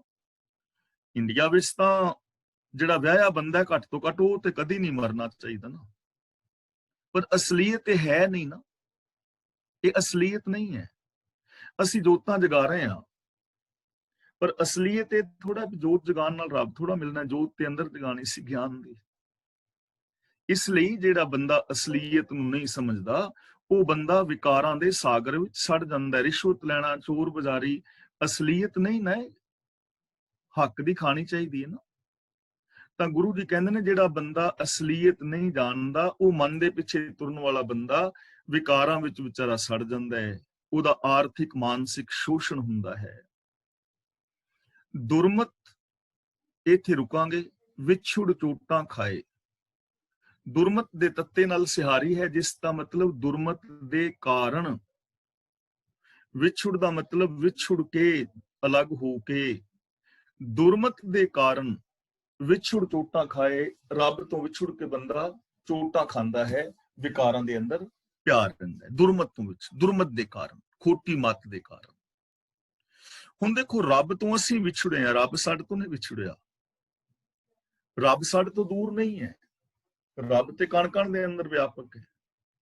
ਸੱਚ, ਸੰਤੋਖ, ਦਇਆ, ਧਰਮ ਇਹ ਗੁਣ ਤੇ ਸਾਡੇ ਸਾਰਿਆਂ ਦੇ ਵਿੱਚ ਨੇ, ਪਰ ਅਸੀਂ ਖੋਟੀ ਮੱਤ ਦੇ ਕਾਰਨ ਇਹਨਾਂ ਤੋਂ ਵਿਛੜੇ ਹਾਂ। ਸੱਚ ਅਸੀਂ ਨਹੀਂ ਬੋਲਦੇ ਤੇ ਸਾਡੀ ਆਪਣੀ ਮੱਤ ਖੋਟੀ ਹੈ। ਜੇ ਮੈਂ ਬੇਗਾਨਾ ਹੱਕ ਖਾ ਰਿਹਾ ਤਾਂ ਮੈਨੂੰ ਪਤਾ ਹੈ ਕਿ ਇਹ ਹੱਕ ਬੇਗਾਨਾ ਹੈ, ਪਰ ਮੈਂ ਖੋਟੀ ਮੱਤ ਕਰਕੇ ਖਾਈ ਜਾ ਰਿਹਾ। ਜੇ ਮੈਂ ਸ਼ਰਾਬ ਵਗੈਰਾ ਪੀ ਰਿਹਾ ਤਾਂ ਮੈਨੂੰ ਪਤਾ ਹੈ ਕਿ ਸ਼ਰਾਬ ਪੀਣਾ ਮਾੜਾ ਹੈ, ਸ਼ਰਾਬ ਦੀ ਬੋਤਲ ਤੇ ਵੀ ਲਿਖਿਆ ਹੈ, ਲੇਕਿਨ ਲੋਕ ਪੀ ਵੀ ਜਾ ਰਹੇ ਨੇ ਨਾ, ਖੋਟੀ ਮਾਤੀ ਹੈ ਨਾ। ਅਮੜੀਆਂ ਕਬਰਾਂ ਤੇ ਦੀਵੇ ਕੀ, ਇਹ ਖੋਟੀ ਮਾਤੀ ਹੈ, ਭੈੜੀ ਮਾਤੀ, ਇੱਕ ਦੂਜੇ ਨੂੰ ਕਤਲ ਕਰਨਾ, ਰਿਸ਼ਵਤ ਲੈਣੀ, ਚੋਰੀਆਂ, ਦਾਜ ਦਹੇਜ। ਤਾਂ ਦੁਰਮਤ ਦੇ ਕਾਰਨ, ਖੋਟੀ ਮੱਤ ਦੇ ਕਾਰਨ ਇਹ ਰੱਬ ਤੋਂ, ਸੱਚ ਤੋਂ ਵਿਛੜਿਆ ਦੁੱਖਾਂ ਦੀਆਂ ਚੋਟਾਂ ਖਾਂਦਾ ਰਹਿੰਦਾ ਹੈ, ਦੁਖੀ ਹੁੰਦਾ ਰਹਿੰਦਾ ਹੈ। ਮਾਨੈ ਹੁਕਮ ਸਭੇ ਗੁਣ ਗਿਆਨ, ਹੁਣ ਇਹਦਾ ਸੋਲੂਸ਼ਨ ਦੱਸ ਰਹੇ ਨੇ। ਮਾਨੈ ਹੁਕਮ, ਜੋ ਮਨੁੱਖ ਹੁਕਮ ਮੰਨਦਾ ਹੈ, ਰਜਾ ਵਿੱਚ ਤੁਰਦਾ ਹੈ, ਸਭੇ ਗੁਣ ਗਿਆਨ, ਉਹਦੇ ਵਿੱਚ ਸਾਰੇ ਗੁਣ ਆ ਜਾਂਦੇ ਨੇ ਔਰ ਉਹਨੂੰ ਸਾਰੀ ਸੂਝ ਪ੍ਰਾਪਤ ਹੋ ਜਾਂਦੀ ਹੈ। ਗੁਰੂ ਦੇ ਹੁਕਮ ਅਨੁਸਾਰ ਤੁਰਿਆ। ਦੇਖੋ ਜੇ ਅਸੀਂ ਰੱਬੀ ਰਜਾ ਨੂੰ ਸਮਝੀਏ ਤਾਂ ਹੁਣ ਸਾਰੇ ਗੁਣ ਗਿਆਨ ਇਹਦੇ ਵਿੱਚੋਂ ਹੀ ਨਿਕਲੇ ਨੇ, ਰਜਾ ਨੂੰ ਸਮਝ ਕੇ। ਰਜਾ ਦੇ ਵਿੱਚ ਹੀ ਹੈ ਨਾ ਸਾਰਾ ਕੁਝ, ਔਰ ਸਾਡੇ ਗੁਣ ਗਿਆਨ ਦਾ ਫਾਇਦਾ ਵੀ ਤਾਂ ਹੈ ਜੇ ਅਸੀਂ ਰਜਾ ਦੇ ਵਿੱਚ ਤੁਰਦੇ ਹਾਂ। ਜੇ ਅਸੀਂ ਨੇਮਾਂ ਨੂੰ ਤੋੜਦੇ ਹਾਂ ਤਾਂ ਉਹ ਗਿਆਨ ਕਾਹਦਾ ਹੋਇਆ? ਗਿਆਨ ਦਾ ਮਤਲਬ ਤਾਂ ਇਹ ਸੀ ਜੇ ਮੈਂ ਗਿਆਨੀ ਹਾਂ, ਗਿਆਨਵਾਨ, ਪੜ੍ਹਿਆ ਲਿਖਿਆ ਹਾਂ, ਤਾਂ ਇਹਦਾ ਮਤਲਬ ਮੇਰੇ ਵਿੱਚ ਪਾਪ ਵਿਕਾਰ ਨਹੀਂ ਹੋਣੇ ਚਾਹੀਦੇ। ਇੱਕ ਬੰਦਾ ਲੋਭੀ ਹੈ, ਅਨਪੜ੍ਹ ਹੈ, ਅਸੀਂ ਕਹਿ ਸਕਦੇ ਹਾਂ ਵੀ ਯਾਰ ਇਹ ਅਨਪੜ੍ਹ ਹੈ, ਇਹਦੇ ਕੋਲ ਗਿਆਨ ਨਹੀਂ ਹੈ, ਇਸ ਕਰਕੇ ਲੋਭ ਕਰੀ ਜਾਂਦਾ ਹੈ। ਲੇਕਿਨ ਇੱਕ ਬੰਦਾ ਪੜ੍ਹਿਆ ਲਿਖਿਆ ਮਾਸਟਰ ਡਿਗਰੀ ਹੋਲਡਰ ਹੈ ਤੇ 80-90 ਹਜ਼ਾਰ ਤਨਖਾਹ ਹੈ ਤੇ ਉਹ 400 ਰੁਪਏ ਦਿਹਾੜੀ ਵਾਲੇ ਕੋਲੋਂ ਉਹ ਲੈ ਰਿਹਾ ਰਿਸ਼ਵਤ, ਉਹਨੂੰ ਹੁਣ ਕੀ ਕਹੋਗੇ? ਉਹਨੂੰ ਕੀ ਕਹੋਗੇ? ਕਿਉਂਕਿ ਉਹ ਹੁਕਮ ਨੂੰ ਨਹੀਂ ਸਮਝ ਰਿਹਾ, ਫੋਲੋ ਨਹੀਂ ਕਰ ਰਿਹਾ। ਉਹਦਾ ਗਿਆਨ ਕਿਸ ਕੰਮ ਦਾ ਹੈ? ਗਿਆਨ ਤੇ ਉਹਦੇ ਕੋਲ ਵੀ ਹੈ ਵੀ ਕਿਸੇ ਦੇ ਘਰ ਨੂੰ ਬਰਬਾਦ ਕਿਵੇਂ ਕਰਨਾ ਚੁਗਲੀ ਲਾ ਕੇ, ਪਰ ਉਹ ਗਿਆਨ ਕਿਸ ਕੰਮ ਦਾ ਹੈ? ਇਸ ਲਈ ਗੁਰੂ ਜੀ ਕਹਿੰਦੇ ਨੇ ਰੱਬੀ ਹੁਕਮ ਦੇ ਅੰਦਰ ਤੁਰਨਾ ਹੀ ਸਾਰੇ ਗੁਣਾ ਔਰ ਸਾਰੇ ਗਿਆਨ ਦਾ ਖਜ਼ਾਨਾ ਹੈ। ਰਜਾ ਦੇ ਅੰਦਰ ਤੁਰਿਆ, ਗੁਰੂ ਦੇ ਦੱਸੇ ਰਾਹ ਤੇ ਚੱਲਿਆ, ਸਾਰੇ ਗੁਣ ਗਿਆਨ ਮਿਲ ਜਾਂਦੇ ਨੇ। ਔਰ ਉਸ ਗੁਣ ਗਿਆਨ ਦਾ ਫਾਇਦਾ ਵੀ ਤਾਂ ਹੀ ਹੈ ਜੇ ਬੰਦਾ ਰਜਾ ਦੇ ਅੰਦਰ ਚੱਲਦਾ ਹੈ। ਅਗਲੇ ਬਚਨ ਕਰਦੇ ਨੇ, ਨਾਨਕ ਦਰਗਾਹ ਪਾਵੇ ਮਾਨ। ਗੁਰੂ ਪਾਤਸ਼ਾਹ ਜੀ ਕਹਿੰਦੇ ਨੇ, ਹੇ ਜੋਗੀ ਜਨੋ, ਇਹੋ ਜਿਹਾ ਜਿਹੜਾ ਇਨਸਾਨ ਹੈ ਉਹ ਰੱਬੀ ਦਰ ਦੇ ਉੱਤੇ ਮਾਨ ਪਾਉਂਦਾ ਹੈ, ਦਰਗਾਹ ਵਿੱਚ ਮਾਨ ਪਾਉਂਦਾ ਹੈ। ਤੇ ਦਰਗਾਹ ਕਿੱਥੇ ਹੈ? ਅਸੀਂ ਸਮਝਦੇ ਹਾਂ ਸ਼ਾਇਦ ਮਰਨ ਤੋਂ ਬਾਅਦ ਉੱਤੇ ਕਿਤੇ ਦਰਗਾਹ ਹੈ, ਉੱਥੇ ਜਾਣਾ ਹੈ। ਜਾਂ ਸਾਡਾ ਸੱਚਖੰਡ ਵੱਖਰਾ ਹੈ, ਕੋਈ ਕਹਿੰਦਾ ਸਵਰਗ ਵਿੱਚ ਰੱਬ ਬੈਠਾ ਹੈ, ਕੋਈ ਕਹਿੰਦਾ ਜੰਨਤ ਵਿੱਚ ਬੈਠਾ ਹੈ, ਕੋਈ ਕਹਿੰਦਾ ਅਰਸ਼ਾਂ ਕੁਰਸ਼ਾਂ ਵਿੱਚ ਬੈਠਾ ਹੈ, 7ਵੇਂ 8ਵੇਂ ਆਸਮਾਨ ਤੇ ਬੈਠਾ ਹੈ, ਜਾਂ ਉਹ ਸੱਚਖੰਡ ਵਿੱਚ ਬੈਠਾ ਹੈ। ਨਾ, ਇਹ ਸਾਰਾ ਸੰਸਾਰ ਹੀ ਰੱਬ ਦਾ ਘਰ ਹੈ। ਇਹ ਜਗ ਸੱਚੇ ਕੀ ਹੈ ਕੋਠੜੀ, ਇਹ ਉਹਦਾ ਸੋਹਣਾ ਨਿਵਾਸ ਸਥਾਨ ਹੈ। ਕੁਦਰਤ ਕਰਕੇ ਵਸਿਆ ਸੋਏ, ਇਹ ਸਾਰਾ ਸੰਸਾਰ ਰੱਬ ਦੀ ਹੀ ਦਰਗਾਹ ਹੈ। ਰੱਬੀ ਦਰਗਾਹ ਦਾ ਮਤਲਬ ਜਿੱਥੇ ਯੂਨੀਵਰਸਲ ਟਰੁਥ ਦੇ ਬੇਸ ਤੇ ਜ਼ਿੰਦਗੀ ਪਰਖੀ ਜਾਏਗੀ, ਉੱਥੇ ਉਹ ਬੰਦਾ ਮਾਨ ਪਾਏਗਾ, ਕਿਉਂਕਿ ਉਹ ਯੂਨੀਵਰਸਲ ਟਰੁਥ ਦੇ ਬੇਸ ਤੇ ਵੀ ਉਹਦੀ ਜ਼ਿੰਦਗੀ ਪੂਰੀ ਉਤਰੇਗੀ। ਜਿੱਥੇ ਪਰਖ ਹੋਵੇਗੀ ਸੱਚ ਦੇ ਆਧਾਰ ਤੇ, ਉੱਥੇ ਉਸ ਮਨੁੱਖ ਦਾ ਜੀਵਨ ਹੀ ਪੂਰਾ ਉਤਰੇਗਾ ਨਾ। ਜਦੋਂ ਅਸੀਂ ਆਪਣੇ ਤਜਰਬੇ ਰਾਹੀਂ ਪਰਖਾਂਗੇ, ਜੇ ਇਮਾਨਦਾਰੀ ਦੇ ਨਾਲ ਬੰਦਾ ਆਪਣੇ ਅੰਦਰ ਝਾਤ ਮਾਰੇ, ਮਿਸਾਲ ਵਜੋਂ ਮੈਂ ਹੀ ਹਾਂ, ਮੈਂ ਇਮਾਨਦਾਰੀ ਦੇ ਨਾਲ ਆਪਣੇ ਆਪ ਤੋਂ ਪੁੱਛਾਂ ਵੀ ਭਾਈ ਮੋਹਰ ਸਿੰਘ, ਜੋ ਇਹ ਗੱਲਾਂ ਵੀਰਾਂ ਭੈਣਾਂ ਦੇ ਨਾਲ ਸਾਂਝੀ ਕਰ ਰਿਹਾ ਹੈ, ਕਿ ਤੂੰ ਇਹਦੇ ਤੇ ਪੂਰਾ ਉਤਰਦਾ ਹੈ? ਜੇ ਤੇ ਅੰਦਰੋਂ ਇਮਾਨਦਾਰੀ ਨਾਲ ਆਵਾਜ਼ ਆ ਜਾਏ ਕਿ ਹਾਂ ਮੈਂ ਉਤਰਦਾ ਪੂਰਾ, ਫਿਰ ਤਾਂ ਮਾਣ ਮਿਲ ਗਿਆ। ਤੇ ਜੇ ਮੇਰੇ ਆਪਣੇ ਅੰਦਰੋਂ ਹੀ ਆਵਾਜ਼ ਆ ਜਾਏ ਕਿ ਮੈਂ ਇਹੋ ਜਿਹਾ ਹੈ ਤੇ ਨਹੀਂ, ਜਿਹੋ ਜਿਹਾ ਬੀਬਾ ਰਾਣਾ ਬਾਹਰੋਂ ਬਣਿਆ ਫਿਰਦਾ, ਤਾਂ ਮਾਣ ਨਾ ਮਿਲਿਆ, ਬੇਇੱਜ਼ਤੀ ਹੋ ਗਈ ਨਾ। ਤਾਂ ਗੁਰੂ ਪਾਤਸ਼ਾਹ ਜੀ ਕਹਿੰਦੇ ਨੇ, ਹੇ ਭਾਈ, ਜੋ ਗੁਰੂ ਗਿਆਨ ਮੁਤਾਬਕ ਜ਼ਿੰਦਗੀ ਜੀਂਦਾ ਹੈ, ਰੱਬੀ ਰਜਾ ਦੇ ਅੰਦਰ ਚੱਲਦਾ ਹੈ, ਸੱਚੀ ਸੁੱਚੀ ਜ਼ਿੰਦਗੀ ਜੀਂਦਾ ਹੈ, ਉਹਨੂੰ ਹਰ ਥਾਂ ਦੇ ਉੱਤੇ ਮਾਣ, ਆਦਰ ਔਰ ਸਤਿਕਾਰ ਮਿਲਦਾ ਹੈ। ਤਾਂ ਅੱਜ ਦੀ ਇਹ ਕਲਾਸ ਅਸੀਂ ਇੱਥੇ ਖਤਮ ਕਰਦੇ ਹਾਂ। ਅੱਜ ਜੋ ਅਸੀਂ ਵਿਚਾਰ ਕੀਤੀ ਹੈ 56ਵੀਂ ਪੌੜੀ ਤੱਕ, ਇਹਦੇ ਵਿੱਚ ਕਿਸੇ ਵੀਰ ਭੈਣ ਦਾ ਕੋਈ ਸਵਾਲ ਹੋਏ ਤਾਂ ਆਪ ਸਵਾਲ ਕਰ ਸਕਦੇ ਹੋ। ਔਰ ਅੱਜ ਦੀ ਵਿਚਾਰ ਬਾਰੇ ਜੇ ਕੋਈ ਆਪਣੇ ਵਿਊਜ਼ ਦੇਣਾ ਚਾਹੇ ਤਾਂ ਉਹ ਵਿਊਜ਼ ਵੀ ਦੇ ਸਕਦੇ ਹੋ। ਆਪ ਸਮੂਹ ਸੰਗਤਾਂ ਦਾ ਧੰਨਵਾਦ। ਤੇ ਫੇਸਬੁੱਕ ਤੇ ਸੁਣ ਰਹੇ ਮੇਰੇ ਵੀਰ ਭੈਣ, ਉਹਨਾਂ ਦਾ ਵੀ ਮੈਂ ਤਹਿ ਦਿਲੋਂ ਧੰਨਵਾਦ ਕਰਦਾ ਹਾਂ, ਜੋ ਵਿਚਾਰਾਂ ਦੇ ਨਾਲ ਸਾਂਝ ਪਾਉਂਦੇ ਹੋ। ਵਾਹਿਗੁਰੂ ਜੀ ਕਾ ਖਾਲਸਾ, ਵਾਹਿਗੁਰੂ ਜੀ ਕੀ ਫਤਿਹ। ਵਾਹਿਗੁਰੂ ਜੀ ਕਾ ਖਾਲਸਾ, ਵਾਹਿਗੁਰੂ ਜੀ ਕੀ ਫਤਿਹ ਜੀ। ਗਿਆਨੀ ਜੀ ਦਾ ਬਹੁਤ ਬਹੁਤ ਧੰਨਵਾਦ। ਸਤਵੰਤ ਕੌਰ ਜੀ, ਮੈਂ ਤੁਹਾਡੇ ਕੋਲ ਆਉਣਾ ਇੱਕ ਮਿੰਟ। ਹਾਂਜੀ, ਤੇ ਜਿੱਦਾਂ ਕਥਾ ਸੁਣ ਲਈ ਆ ਜੀ, ਤੁਸੀਂ 3-4 ਜਣੇ ਅਨਮਿਊਟ ਹੋਏ, ਉਹਨਾਂ ਨੇ ਕੋਈ ਸਵਾਲ ਪੁੱਛਣੇ ਆ ਤੇ ਉਹਨਾਂ ਨੂੰ ਅਸੀਂ ਜੀ ਆਇਆਂ ਕਹਿੰਦੇ ਆ ਤੇ ਆਪਣੇ ਸਵਾਲ ਰੱਖਣ। ਤੇ ਸਭ ਤੋਂ ਪਹਿਲਾਂ ਮੈਂ ਸਤਵੰਤ ਕੌਰ ਜੀ ਦੇ ਕੋਲ ਆਉਂਦਾ ਜੀ, ਤੁਸੀਂ ਆਪਣਾ ਸਵਾਲ ਰੱਖੋ ਤੇ ਬਾਅਦ ਦਵਿੰਦਰ ਸਿੰਘ ਤੇ ਮੋਹਨ ਜੀ। ਹਾਂਜੀ ਹਾਂਜੀ ਗਿਆਨੀ ਜੀ, ਮੇਰੇ 2 ਸਵਾਲ ਨੇ। ਨੰਬਰ 1, ਥੋੜਾ ਜਿਹਾ ਪੈਨ ਸਤਵੰਤ ਕੌਰ ਭੈਣ ਜੀ ਥੋੜਾ ਉੱਚਾ ਬੋਲੋ, ਥੋੜਾ ਜਿਹਾ ਤੁਹਾਡੀ ਆਵਾਜ਼ ਘੱਟ ਰਹੀ ਥੋੜੀ। 1 ਮਿੰਟ, ਮੈਂ ਨਾ ਇਹਨੂੰ ਦੇਖਾਂ ਹੈ ਤਾਂ। ਹਾਂ, ਹੁਣ ਸੁਣਾਈ ਦੇ ਰਿਹਾ ਕਿ ਨਹੀਂ? ਨਹੀਂ ਸੁਣਾਈ ਦੇ ਰਿਹਾ? ਹੁਣ ਠੀਕ ਸੀ ਆਵਾਜ਼ ਤੁਹਾਡੀ, ਨਾ ਥੋੜਾ ਨੇੜੇ ਹੋ ਕੇ ਬੋਲੋਗੇ, ਹੁਣ ਠੀਕ ਸੀ ਆਵਾਜ਼। ਅੱਛਾ, ਪਹਿਲਾ ਸਵਾਲ ਹੈ ਕਿ ਸਵਾਲ ਨਹੀਂ ਹੈ, ਰਿਕੁਐਸਟ ਹੈ। ਉਹ ਜਿਹੜੀ ਤੁਸੀਂ ਸੂਰਜ ਕਿਰਨ ਦੀ ਐਗਜ਼ਾਮਪਲ ਦਿੱਤੀ ਸੀ ਨਾ, ਉਹ ਤੁਸੀਂ ਜ਼ਰਾ ਦੁਬਾਰਾ ਐਕਸਪਲੇਨ ਕਰਨੀ। ਤੇ ਨੰਬਰ 2, ਇਹ ਜਿਹੜਾ ਮੋਖ ਦੁਆਰ ਦਾ ਤੁਸੀਂ ਕਿਹਾ ਨਾ ਰਿਲੇਸ਼ਨਸ਼ਿਪ, ਇਹਨੂੰ ਵੀ ਥੋੜਾ ਜਿਹਾ ਦੁਬਾਰਾ ਰਿਪੀਟ। ਹਾਂ, ਮੋਖ ਦੁਆਰ ਦਾ ਮਤਲਬ ਹੈਗਾ ਭੈਣ, ਮੋਖ ਦੇ ਖੱਖੇ ਥੱਲੇ ਔਂਕੜ ਨਹੀਂ ਹੈ ਨਾ। ਹਾਂਜੀ, ਤੇ ਦੁਆਰ ਦੇ ਰਾਰੇ ਥੱਲੇ ਔਂਕੜ, ਇਹਦਾ ਮਤਲਬ ਮੋਖ ਦਾ ਦਰਵਾਜ਼ਾ। ਦਾ ਸ਼ਬਦ ਜਿਹੜਾ ਨਾ, ਮੋਖ ਔਰ ਦੁਆਰ ਦੇ ਦਰਮਿਆਨ ਦਾ ਸ਼ਬਦ ਹੈਗਾ ਸਾਇਲੈਂਟ, ਇਸ ਲਈ ਮੋਖ ਦੇ ਖੱਖੇ ਦਾ ਔਂਕੜ ਹਟਾਇਆ ਗਿਆ ਹੈ। ਜਦੋਂ 2 ਸੰਬੰਧ ਕੇ 2 ਨਾਉਨ ਦੇ ਵਿੱਚ ਕੋਈ ਆ ਜਾਂਦਾ ਨਾ ਸੰਬੰਧ ਕੀ ਪਦ, ਤਾਂ ਉਹ ਫਿਰ ਇੱਕ ਦਾ ਜਿਹੜਾ ਔਂਕੜ ਹਟਾ ਦਿੱਤਾ ਜਾਂਦਾ ਹੈ। ਮੈਨੂੰ ਲੱਗਿਆ ਕਿ ਇੱਕ ਸਿਹਾਰੀ ਨਾਲ ਕੋਈ ਸੰਬੰਧ ਸੀ। ਨਹੀਂ ਨਹੀਂ, ਅੱਛਾ ਹਾਂਜੀ ਗਲਤੀ ਹੋ ਗਈ। तो ਹਾਂਜੀ सूरज किरण ਦਾ ਇੱਕ ਵਾਰੀ ਫੇਰ ਐਕਸਪਲੇਨ ਕਰ ਦਿਓ ਹਾਂਜੀ। ਪਲੀਜ਼। ਸੂਰਜ ਕਿਰਨ ਮਿਲੇ ਦਾ ਇਸ ਤਰ੍ਹਾਂ ਕਿ ਕਈ ਨਾ ਇਹ ਕਹਿੰਦੇ ਨੇ ਵੀ ਸੂਰਜ ਕਿਰਨ ਮਿਲੇ, ਕਿ ਜਿਵੇਂ ਸੂਰਜ ਦੀ ਕਿਰਨ ਸੂਰਜ ਵਿੱਚ ਮਿਲ ਜਾਂਦੀ ਹੈ। ਹਾਂਜੀ ਹੁਣ ਸੂਰਜ ਦੀ ਕਿਰਨ ਤੇ ਸੂਰਜ ਦੇ ਨਾਲ ਮਿਲੀ ਹੋਈ ਹੁੰਦੀ ਹੈ, ਕੋਈ ਟੁੱਟ ਕੇ ਵੱਖਰੀ ਤਾਂ ਜਾਂਦੀ ਨਹੀਂ, ਕਿਉਂਕਿ ਕਿਰਨਾਂ ਨਾਲ ਹੀ ਪ੍ਰਕਾਸ਼ ਦੇ ਸਰੋਤ ਦੇ ਮਿਲੀਆਂ ਹੁੰਦੀਆਂ ਨਾ। ਅੱਛਾ ਤਾਂ ਸੂਰਜ ਕਿਰਨ ਮਿਲੇ ਦਾ ਮਤਲਬ ਜਿਵੇਂ ਆਕਾਸ਼ ਦੇ ਵਿੱਚੋਂ ਬਰਸਾਤ ਦੇ ਵਿੱਚ ਗੜੇ ਨਹੀਂ ਡਿੱਗਦੇ, ਹਾਂਜੀ ਤੇ ਕੋਈ ਗੜਾ ਦਰਿਆ ਦੇ ਜਾਂ ਸਮੁੰਦਰ ਦੇ ਕਿਨਾਰੇ ਤੇ ਪਿਆ ਹੋਇਆ ਵੀ ਸਮੁੰਦਰ ਦੇ ਨਾਲੋਂ ਵੱਖਰਾ ਹੈ, ਹਾਲਾਂਕਿ ਉਹ ਸਮੁੰਦਰ ਦਾ ਹੀ ਰੂਪ ਹੈ ਪਾਣੀ ਦਾ, ਪਰ ਵੱਖਰਾ ਪਿਆ ਹੈ। ਵੱਖਰਾ ਹੈ ਕਿ ਕਠੋਰ ਹੈ। ਹਾਂਜੀ, ਸੂਰਜ ਕਿਰਨ ਮਿਲੇ ਦਾ ਮਤਲਬ ਜਦੋਂ ਉਸ ਗੜੇ ਨੂੰ ਸੂਰਜ ਦੀ ਕਿਰਨ ਮਿਲਦੀ ਹੈ, ਸੂਰਜ ਦੀਆਂ ਕਿਰਨਾਂ ਉਸ ਗੜੇ ਤੇ ਪੈਂਦੀਆਂ ਨੇ, ਜਲ ਕਾ ਜਲ ਹੁਆ ਰਾਮ, ਉਹ ਪਾਣੀ ਸੀ ਤੇ ਪਾਣੀ ਬਣ ਕੇ ਪਾਣੀ ਵਿੱਚ ਮਿਲ ਜਾਂਦਾ। ਹਾਂਜੀ ਉਹ ਤੁਕ ਜਿਹੜੀ ਹੈ ਜੋ ਢਲ ਮਿਲਿਆ ਕੂਲ, ਉਹ ਵੀ ਇੱਥੇ ਲਾਗੂ ਹੋਏਗੀ। ਮੈਨੂੰ ਪੂਰੀ ਤੁਕ ਯਾਦ ਨਹੀਂ। ਕਿਹੜਾ ਜੀ? ਇੱਕ ਸ਼ਬਦ ਹੈ ਜੋ ਢਲ ਮਿਲਿਆ ਕੂਲ, ਗੜੇ ਦੇ ਵਾਕਿਆ ਚ ਗੜੇ ਦੀ ਕਠੋਰਤਾ ਜਿਹੜੀ ਹੈ ਉਦੋਂ ਖਤਮ ਹੁੰਦੀ ਹੈ ਜਦੋਂ ਉਹ ਢਲ ਕੇ ਪਾਣੀ ਬਣ ਕੇ ਨਾ ਸਮੁੰਦਰ ਵਿੱਚ ਚਲਾ ਜਾਂਦਾ ਹੈ। ਹਾਂਜੀ, ਉਹ ਹੈਗਾ ਕਬੀਰ ਓਰਾ ਗਰ ਪਾਣੀ ਪਿਆ ਜਾਏ ਮਿਲਿਓ ਢਲ ਕੂਲ। ਹਾਂਜੀ ਹਾਂਜੀ ਹਾਂਜੀ। ਓਰਾ ਦਾ ਮਤਲਬ ਓਲਾ, ਗਰ ਦਾ ਮਤਲਬ ਗਲ ਕੇ, ਜਦੋਂ ਓਲਾ ਗਲ ਕੇ ਪਾਣੀ ਹੋ ਗਿਆ ਤੇ ਫਿਰ ਜਾ ਕੇ ਤੇ ਨਾਲ ਹੀ ਮਿਲ ਜਾਂਦਾ। ਧਰ ਕੂਲ ਦਾ ਮਤਲਬ ਢਲ ਕੇ। ਅੱਛਾ ਜੀ, ਧੰਨਵਾਦ।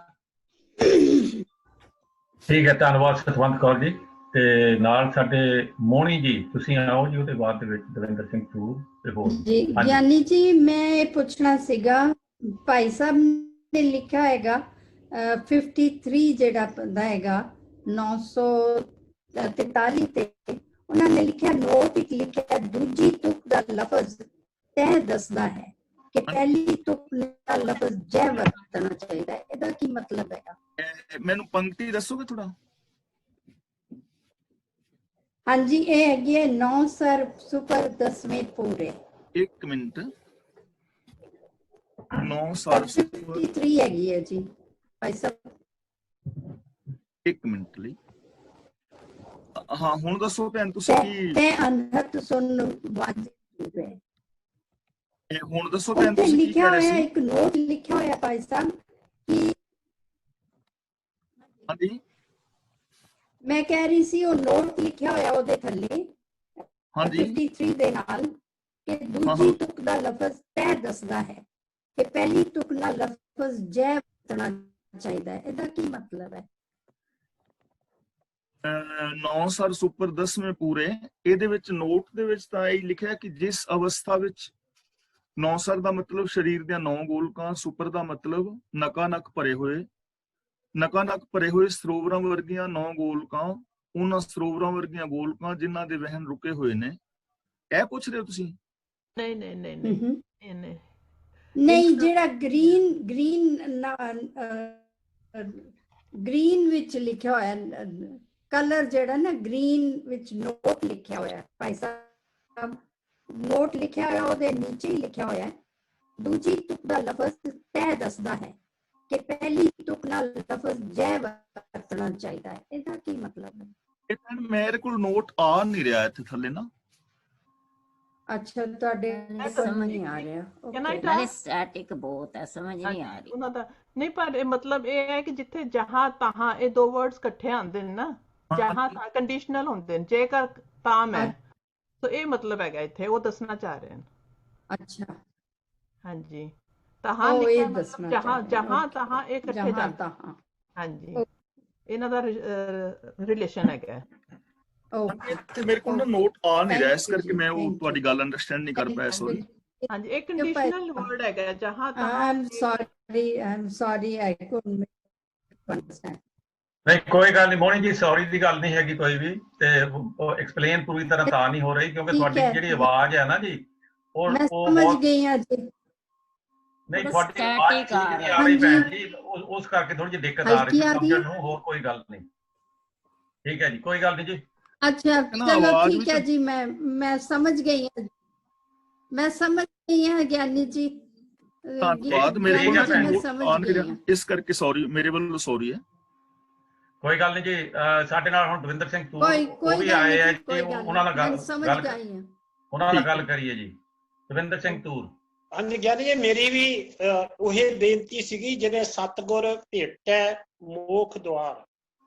ਜੇ ਸਤਿਗੁਰ ਦੀ ਸਮਝ ਆ ਗਈ ਵਿਰਾਰੇ ਥਲੇ ਔਂਕੜਿਆ ਇੱਕ ਆ, ਭੇਟਿਆ ਵੀ ਦਲਾਮਾਂ ਲੱਗੀਆਂ ਉਹ ਵੀ ਇੱਕ ਨੂੰ ਕਹਿੰਦਾ, ਮੋਖ ਤੇ ਆਪਾਂ ਇਹਦੇ ਅਰਥ ਕੱਢਦੇ ਆ ਮੁਕਤੀ ਦਾ ਦੁਆਰ। ਉਹ ਜਿਹੜਾ ਦਾ ਆ, ਜਿੱਦਾਂ ਅੱਗੇ ਪਹਿਲਾਂ ਭੈਣ ਜੀ ਨੇ ਵੀ ਉਹੀ ਸਵਾਲ ਕੀਤਾ, ਮੇਰਾ ਵੀ ਉਹੀ ਸਵਾਲ ਆ, ਜਿੱਦਾਂ ਅਸੀਂ ਜ਼ਿਆਦਾ ਖੱਖੇ ਨੂੰ ਸਿਹਾਰੀ ਲੱਗੀ ਹੁੰਦੀ, ਫੇਰ ਸੰਬੰਧਕ ਮੂਹਰੇ ਆਪਾਂ ਦਾ ਕੱਢ ਸਕਦੇ ਸੀਗੇ, ਤੇ ਇਹਨੂੰ ਥੋੜਾ ਜਿਹਾ ਹੋਰ ਐਕਸਪਲੇਨ ਕਰ ਦਿਓ। ਜਦੋਂ ਕੋਈ ਸੰਬੰਧਕੀ ਪਦ ਆਉਂਦਾ ਨਾ, ਹਾਂਜੀ, ਤਾਂ ਉਦੋਂ ਮਤਲਬ ਔਂਕੜ ਜਿਹੜਾ ਹਟ ਜਾਂਦਾ ਹੈ। ਜਿਵੇਂ ਲਾਲ ਰੰਗ ਤਿਸ ਕੋ ਲੱਗਾ, ਠੀਕ ਹੈ, ਲਾਲ ਰੰਗ ਤਿਸ ਕੋ ਲੱਗਾ, ਉੱਥੇ ਵੀ ਲਾਲ ਦੇ ਲੱਲੇ ਥੱਲੇ ਔਂਕੜ ਹੈ ਨਹੀਂ। ਉਹਦਾ ਮਤਲਬ ਹੈ ਲਾਲ ਦਾ ਰੰਗ, ਰੱਬ ਦਾ ਪਿਆਰ। ਇੱਥੇ ਵੀ ਅਰਥ ਹੈਗਾ ਮੁਕਤੀ ਦਾ ਦਰ। ਠੀਕ ਹੈ ਜੀ, ਧੰਨਵਾਦ। ਇਸ ਕਰਕੇ ਹਾਂਜੀ, ਮੋਖ ਦੇ ਖੱਖੇ ਦਾ ਔਂਕੜ ਇਸ ਕਰਕੇ ਹਟਾਇਆ ਹੈ। ਠੀਕ ਹੈ ਜੀ, ਠੀਕ ਹੈ, ਧੰਨਵਾਦ ਜੀ ਦਵਿੰਦਰ ਸਿੰਘ ਜੀ। ਤੇ ਸਾਡੇ ਨਾਲ ਨੀਨਾ ਜੀ ਵੀ ਹੈ ਤੇ ਸਵਿੰਦਰ ਕੌਰ। ਸਵਿੰਦਰ ਕੌਰ ਜੀ, ਤੁਸੀਂ ਆਪਣਾ ਸਵਾਲ ਰੱਖੋ। ਹਾਂਜੀ ਗਿਆਨੀ ਜੀ, ਕਰੋ ਗੱਲ ਜੀ ਤੁਸੀਂ ਆਪਣੀ। ਮੈਂ ਕਰਦੀ ਹਾਂ ਜੀ, ਮੈਂ ਲੱਭ ਲਵਾਂ 1 ਮਿੰਟ। ਚਲੋ, ਜੇ ਟਾਈਮ ਲੱਗਣਾ ਤਾਂ ਮੈਂ ਨੀਨਾ ਜੀ ਨੂੰ ਗੱਲ ਕਰ ਲੈਣਾ, ਤੁਸੀਂ ਲੱਭ ਲਿਓ। ਹਾਂਜੀ ਨੀਨਾ ਜੀ, ਤੁਸੀਂ ਆਪਣਾ ਸਵਾਲ ਰੱਖੋ ਜੀ। ਹਾਂਜੀ ਕਰ ਲਿਆ। ਹਾਂਜੀ ਭਾਈ ਸਾਹਿਬ ਜੀ, ਹਾਂ ਭੈਣ। ਜਮ ਦਰ ਬਾਧੈ ਕੋਏ ਨਾ ਰਾਖੈ। ਹਾਂਜੀ, ਜਮ ਤੇ ਹੁੰਦੇ ਨਹੀਂ ਹੈ ਨਾ, ਤੁਸੀਂ ਦੱਸਿਆ। ਜਮ ਨਹੀਂ ਹੈ ਜੀ, ਜਿਹੜੇ ਮਰਨ ਤੋਂ ਬਾਅਦ ਵਾਲੇ ਜਮ ਨੇ ਉਹ ਨਹੀਂ ਹੈ। ਜਿਹੜੇ ਅਸੀਂ ਜਮ ਮੰਨਦੇ ਆ ਸਰੀਰ ਨੂੰ ਖਤਮ ਕਰਨ ਵਾਲੇ, ਉਹਦਾ ਮਤਲਬ ਹੈਗਾ ਕਿ ਮੌਤ ਦਾ ਕਾਰਨ ਕੀ ਹੈ। ਜਿਵੇਂ ਮੇਰੀ ਜੇ ਕਰੋਨਾ ਨਾਲ ਮੌਤ ਹੁੰਦੀ ਹੈ ਤਾਂ ਮੇਰੇ ਵਾਸਤੇ ਕਰੋਨਾ ਜਮ ਹੋ ਜਾਏਗਾ। ਜੇ ਮੈਂ ਹਾਰਟ ਅਟੈਕ ਨਾਲ ਮਰਾਂਗਾ ਤਾਂ ਹਾਰਟ ਅਟੈਕ ਜਮ ਹੋ ਜਾਏਗਾ। ਬੁਖਾਰ ਨਾਲ ਮਰਾਂਗਾ, ਬੁਖਾਰ ਜਮ ਹੋ ਜਾਏਗਾ। ਇੱਥੇ ਉਹਨਾਂ ਜਮਾਂ ਦੀ ਗੱਲ ਨਹੀਂ ਹੈ। ਇੱਥੇ ਜਮ ਕਿਹਾ ਹੈ ਜੋ ਸਾਡੀ ਆਤਮਕ ਮੌਤ ਦਾ ਕਾਰਨ ਬਣਦੇ ਨੇ, ਸਾਡੀ ਜ਼ਮੀਰ ਦੀ ਮੌਤ ਦਾ, ਕਾਮ, ਕ੍ਰੋਧ, ਲੋਭ, ਇਹਨਾਂ ਦੀ ਗੱਲ ਹੈ। ਅੱਛਾ ਜੀ, ਹਾਂਜੀ। ਜਮ ਦਰ ਬਾਧੈ ਗੁਰੂ ਦੇ ਕੋਏ ਨਾ ਗਿਆਨ ਰਾਖੈ। ਤੋਂ ਬਿਨਾਂ ਇਹਨਾਂ ਵਿਕਾਰਾਂ ਦੇ ਦਰ ਤੇ ਵੱਜੇ ਹੋਏ ਨੂੰ ਕੋਈ ਨਹੀਂ ਬਚਾ ਸਕਦਾ।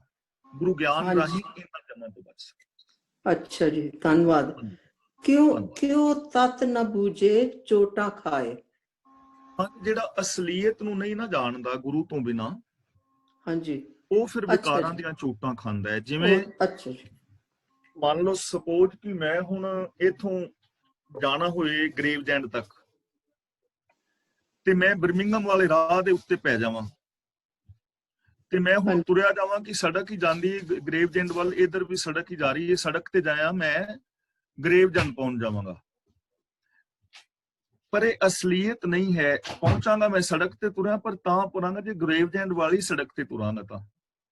ਹਾਂਜੀ, ਤਾਂ ਅਸਲੀਅਤ ਨਾ ਸਮਝਣ ਕਰਕੇ ਮੈਂ ਬਰਮਿੰਗਮ ਵੱਲ ਜਾ ਰਿਹਾ ਤੇ ਗ੍ਰੇਵਜੈਂਡ ਨਹੀਂ ਪਹੁੰਚ ਪਾ ਰਿਹਾ। ਇਸੇ ਤਰ੍ਹਾਂ ਜਦੋਂ ਅਸੀਂ ਅਸਲੀਅਤ ਨੂੰ ਨਹੀਂ ਸਮਝਦੇ ਤਾਂ ਬਹੁਤ ਸਾਰੇ ਕਰਮ ਕਾਂਡ ਅਸੀਂ ਕਰੀ ਜਾਂਦੇ ਹਾਂ। ਜਿਵੇਂ ਤੀਰਥ ਨੇ, ਜਪ ਤਪ ਸੰਜਮ ਹੈਗਾ, ਜੰਗਲਾਂ ਵਿੱਚ ਤੁਰੇ ਫਿਰਨਾ, ਸਮਾਧੀਆਂ ਲਾਣੀਆਂ, ਮਾਲਾ ਫੇਰਨੀਆਂ, ਜਾਂ ਪਾਪ ਵਿਕਾਰ ਅਸਲੀਅਤ ਤੋਂ ਵਾਂਝੇ ਹੋਣ ਕਰਕੇ। ਤਤ ਇਜ਼ ਅਸਲੀਅਤ। ਤਤ ਦਾ ਮਤਲਬ ਅਸਲੀਅਤ, ਰਿਐਲਿਟੀ। ਅਸਲੀਅਤ। ਅੱਛਾ ਜੀ, ਥੈਂਕ ਯੂ ਜੀ, ਧੰਨਵਾਦ। ਠੀਕ ਹੈ, ਧੰਨਵਾਦ ਜੀ। ਤੇ ਸਵਿੰਦਰ ਕੌਰ ਜੀ, ਤੁਸੀਂ ਆਪਣਾ ਸਵਾਲ ਰੱਖੋ ਜੀ। ਹਾਂਜੀ ਗਿਆਨੀ ਜੀ, ਤੈ ਅਨਹਤ ਸੁਨ ਵਜਾਵੇ ਤੂਰੇ। ਅਨਹਤ ਸੁਣਤ ਹੈ, ਅਨਹਤ ਸੁਣ ਵਜਾਵੇ ਤੂਰੇ ਦਾ ਮਤਲਬ ਹੈਗਾ ਵਾਜੇ। ਅਨਹਤ ਦਾ ਮਤਲਬ ਹੈਗਾ ਲਗਾਤਾਰ। ਹਾਂਜੀ, ਕਿ ਉਹ ਸਾਡੇ ਮਨ ਦੀ ਸਟੇਜ ਜਿੱਥੇ ਕਾਮ, ਕ੍ਰੋਧ, ਲੋਭ, ਮੋਹ, ਹੰਕਾਰ ਦੇ ਫੁਰਨੇ ਨਹੀਂ ਫੁਰਦੇ, ਹਾਂਜੀ, ਉਸ ਮਾਨਸਿਕ ਸਟੇਜ ਦੇ ਅੰਦਰ ਖੁਸ਼ੀ ਦੇ ਵਾਜੇ ਵੱਜਦੇ ਨੇ। ਭਾਵ ਕਿ ਅਸੀਂ ਆਨੰਦ ਵਿੱਚ ਰਹਿੰਦੇ ਆ। ਉੱਥੇ ਸਤ, ਸੰਤੋਖ, ਦਇਆ, ਧਰਮ, ਧੀਰਜ, ਇਹਨਾਂ ਦਾ ਪ੍ਰਭਾਵ ਪਿਆ ਰਹਿੰਦਾ ਹੈ। ਵਾਜੇ ਵੱਜਣ ਦਾ ਮਤਲਬ ਕਿ ਸ਼ੁਭ ਗੁਣਾਂ ਦਾ ਪ੍ਰਭਾਵ ਹੁੰਦਾ ਹੈ। ਔਰ ਉਸ ਮਾਨਸਿਕ ਸਟੇਜ ਦੇ ਅੰਦਰ ਬੰਦਾ ਆਨੰਦ ਮਾਣਦਾ ਹੈ ਜਿੱਥੇ ਵਿਕਾਰਾਂ ਦੇ ਫੁਰਨੇ ਨਹੀਂ ਫੁਰਦੇ, ਉਹਨੂੰ ਸੁਣ ਕਹਿੰਦੇ। ਹਾਂਜੀ, ਇੱਥੇ ਸੁਣ ਦਾ ਮਤਲਬ ਤੁਸੀਂ ਦੱਸਿਆ ਮਾਇਆ ਦੇ ਫੁਰਨੇ ਨਹੀਂ ਉੱਠਦੇ। ਹਾਂਜੀ, ਜਿੱਥੇ ਮਾਇਆ ਕਹਿ ਲੋ ਜਾਂ ਵਿਕਾਰ ਕਹਿ ਲੋ, ਜਿੱਥੇ ਨੈਗੇਟਿਵਿਟੀ ਨਹੀਂ ਹੈ, ਜਿੱਥੇ ਸਕਾਰਾਤਮਕ ਸੋਚ, ਗੁਣਾਂ ਦੇ ਸੋਚ ਨੇ। ਤੇ ਅੱਗੇ ਜਾ ਕੇ 55ਵੀਂ ਪੌੜੀ ਦੇ ਵਿੱਚ ਤੁਸੀਂ ਸੁਣ ਦਾ ਮਤਲਬ ਸਿਫਤ ਸਲਾਹ ਦੱਸਿਆ। ਹਾਂਜੀ ਉੱਥੇ ਸ਼ਬਦ ਦਾ ਦੱਸਿਆ, ਸ਼ਬਦ ਦਾ ਮਤਲਬ ਸਿਫਤ ਸਲਾਹ, ਸੁਣ ਦਾ ਮਤਲਬ ਉੱਥੇ ਰੱਬ ਹੈਗਾ। ਉੱਥੇ ਫਿਰ ਸੁਣ ਦਾ ਮਤਲਬ ਬਦਲ ਜਾਂਦਾ। ਹਾਂਜੀ ਉਹ ਤੇ ਸੁਣ ਦਾ ਮਤਲਬ ਰੱਬ ਵੀ ਹੈ ਨਾ, ਕਿ ਉਹ ਉਸ ਰੱਬ ਦੀ ਸਿਫਤ ਸਲਾਹ ਮਤਲਬ। ਅੱਛਾ ਅਸੀਂ ਇੱਥੇ ਸਮਾਪਤੀ ਕਰਦੇ ਹਾਂ ਜੀ। ਧੰਨਵਾਦ ਸਾਰਿਆਂ ਦਾ, ਤੇ ਆਪਾਂ ਕੱਲ ਨੂੰ ਮੁੜ ਕੇ ਫੇਰ 1 ਵਜੇ ਇੰਗਲੈਂਡ ਦੇ ਟਾਈਮ ਦੇ ਮੁਤਾਬਕ ਫੇਰ ਮੁੜ ਕੇ ਆਵਾਂਗੇ ਜੀ। ਉੱਤੇ ਛੁੱਟੀਆਂ ਬਖਸ਼ ਲਓ ਤੇ ਬੁਲਾਓ ਫਤਿਹ ਜੀ। ਵਾਹਿਗੁਰੂ ਜੀ ਕਾ ਖਾਲਸਾ, ਹਾਂ, ਵਾਹਿਗੁਰੂ ਵਾਹਿਗੁਰੂ ਜੀ ਕੀ ਫਤਿਹ ਜੀ।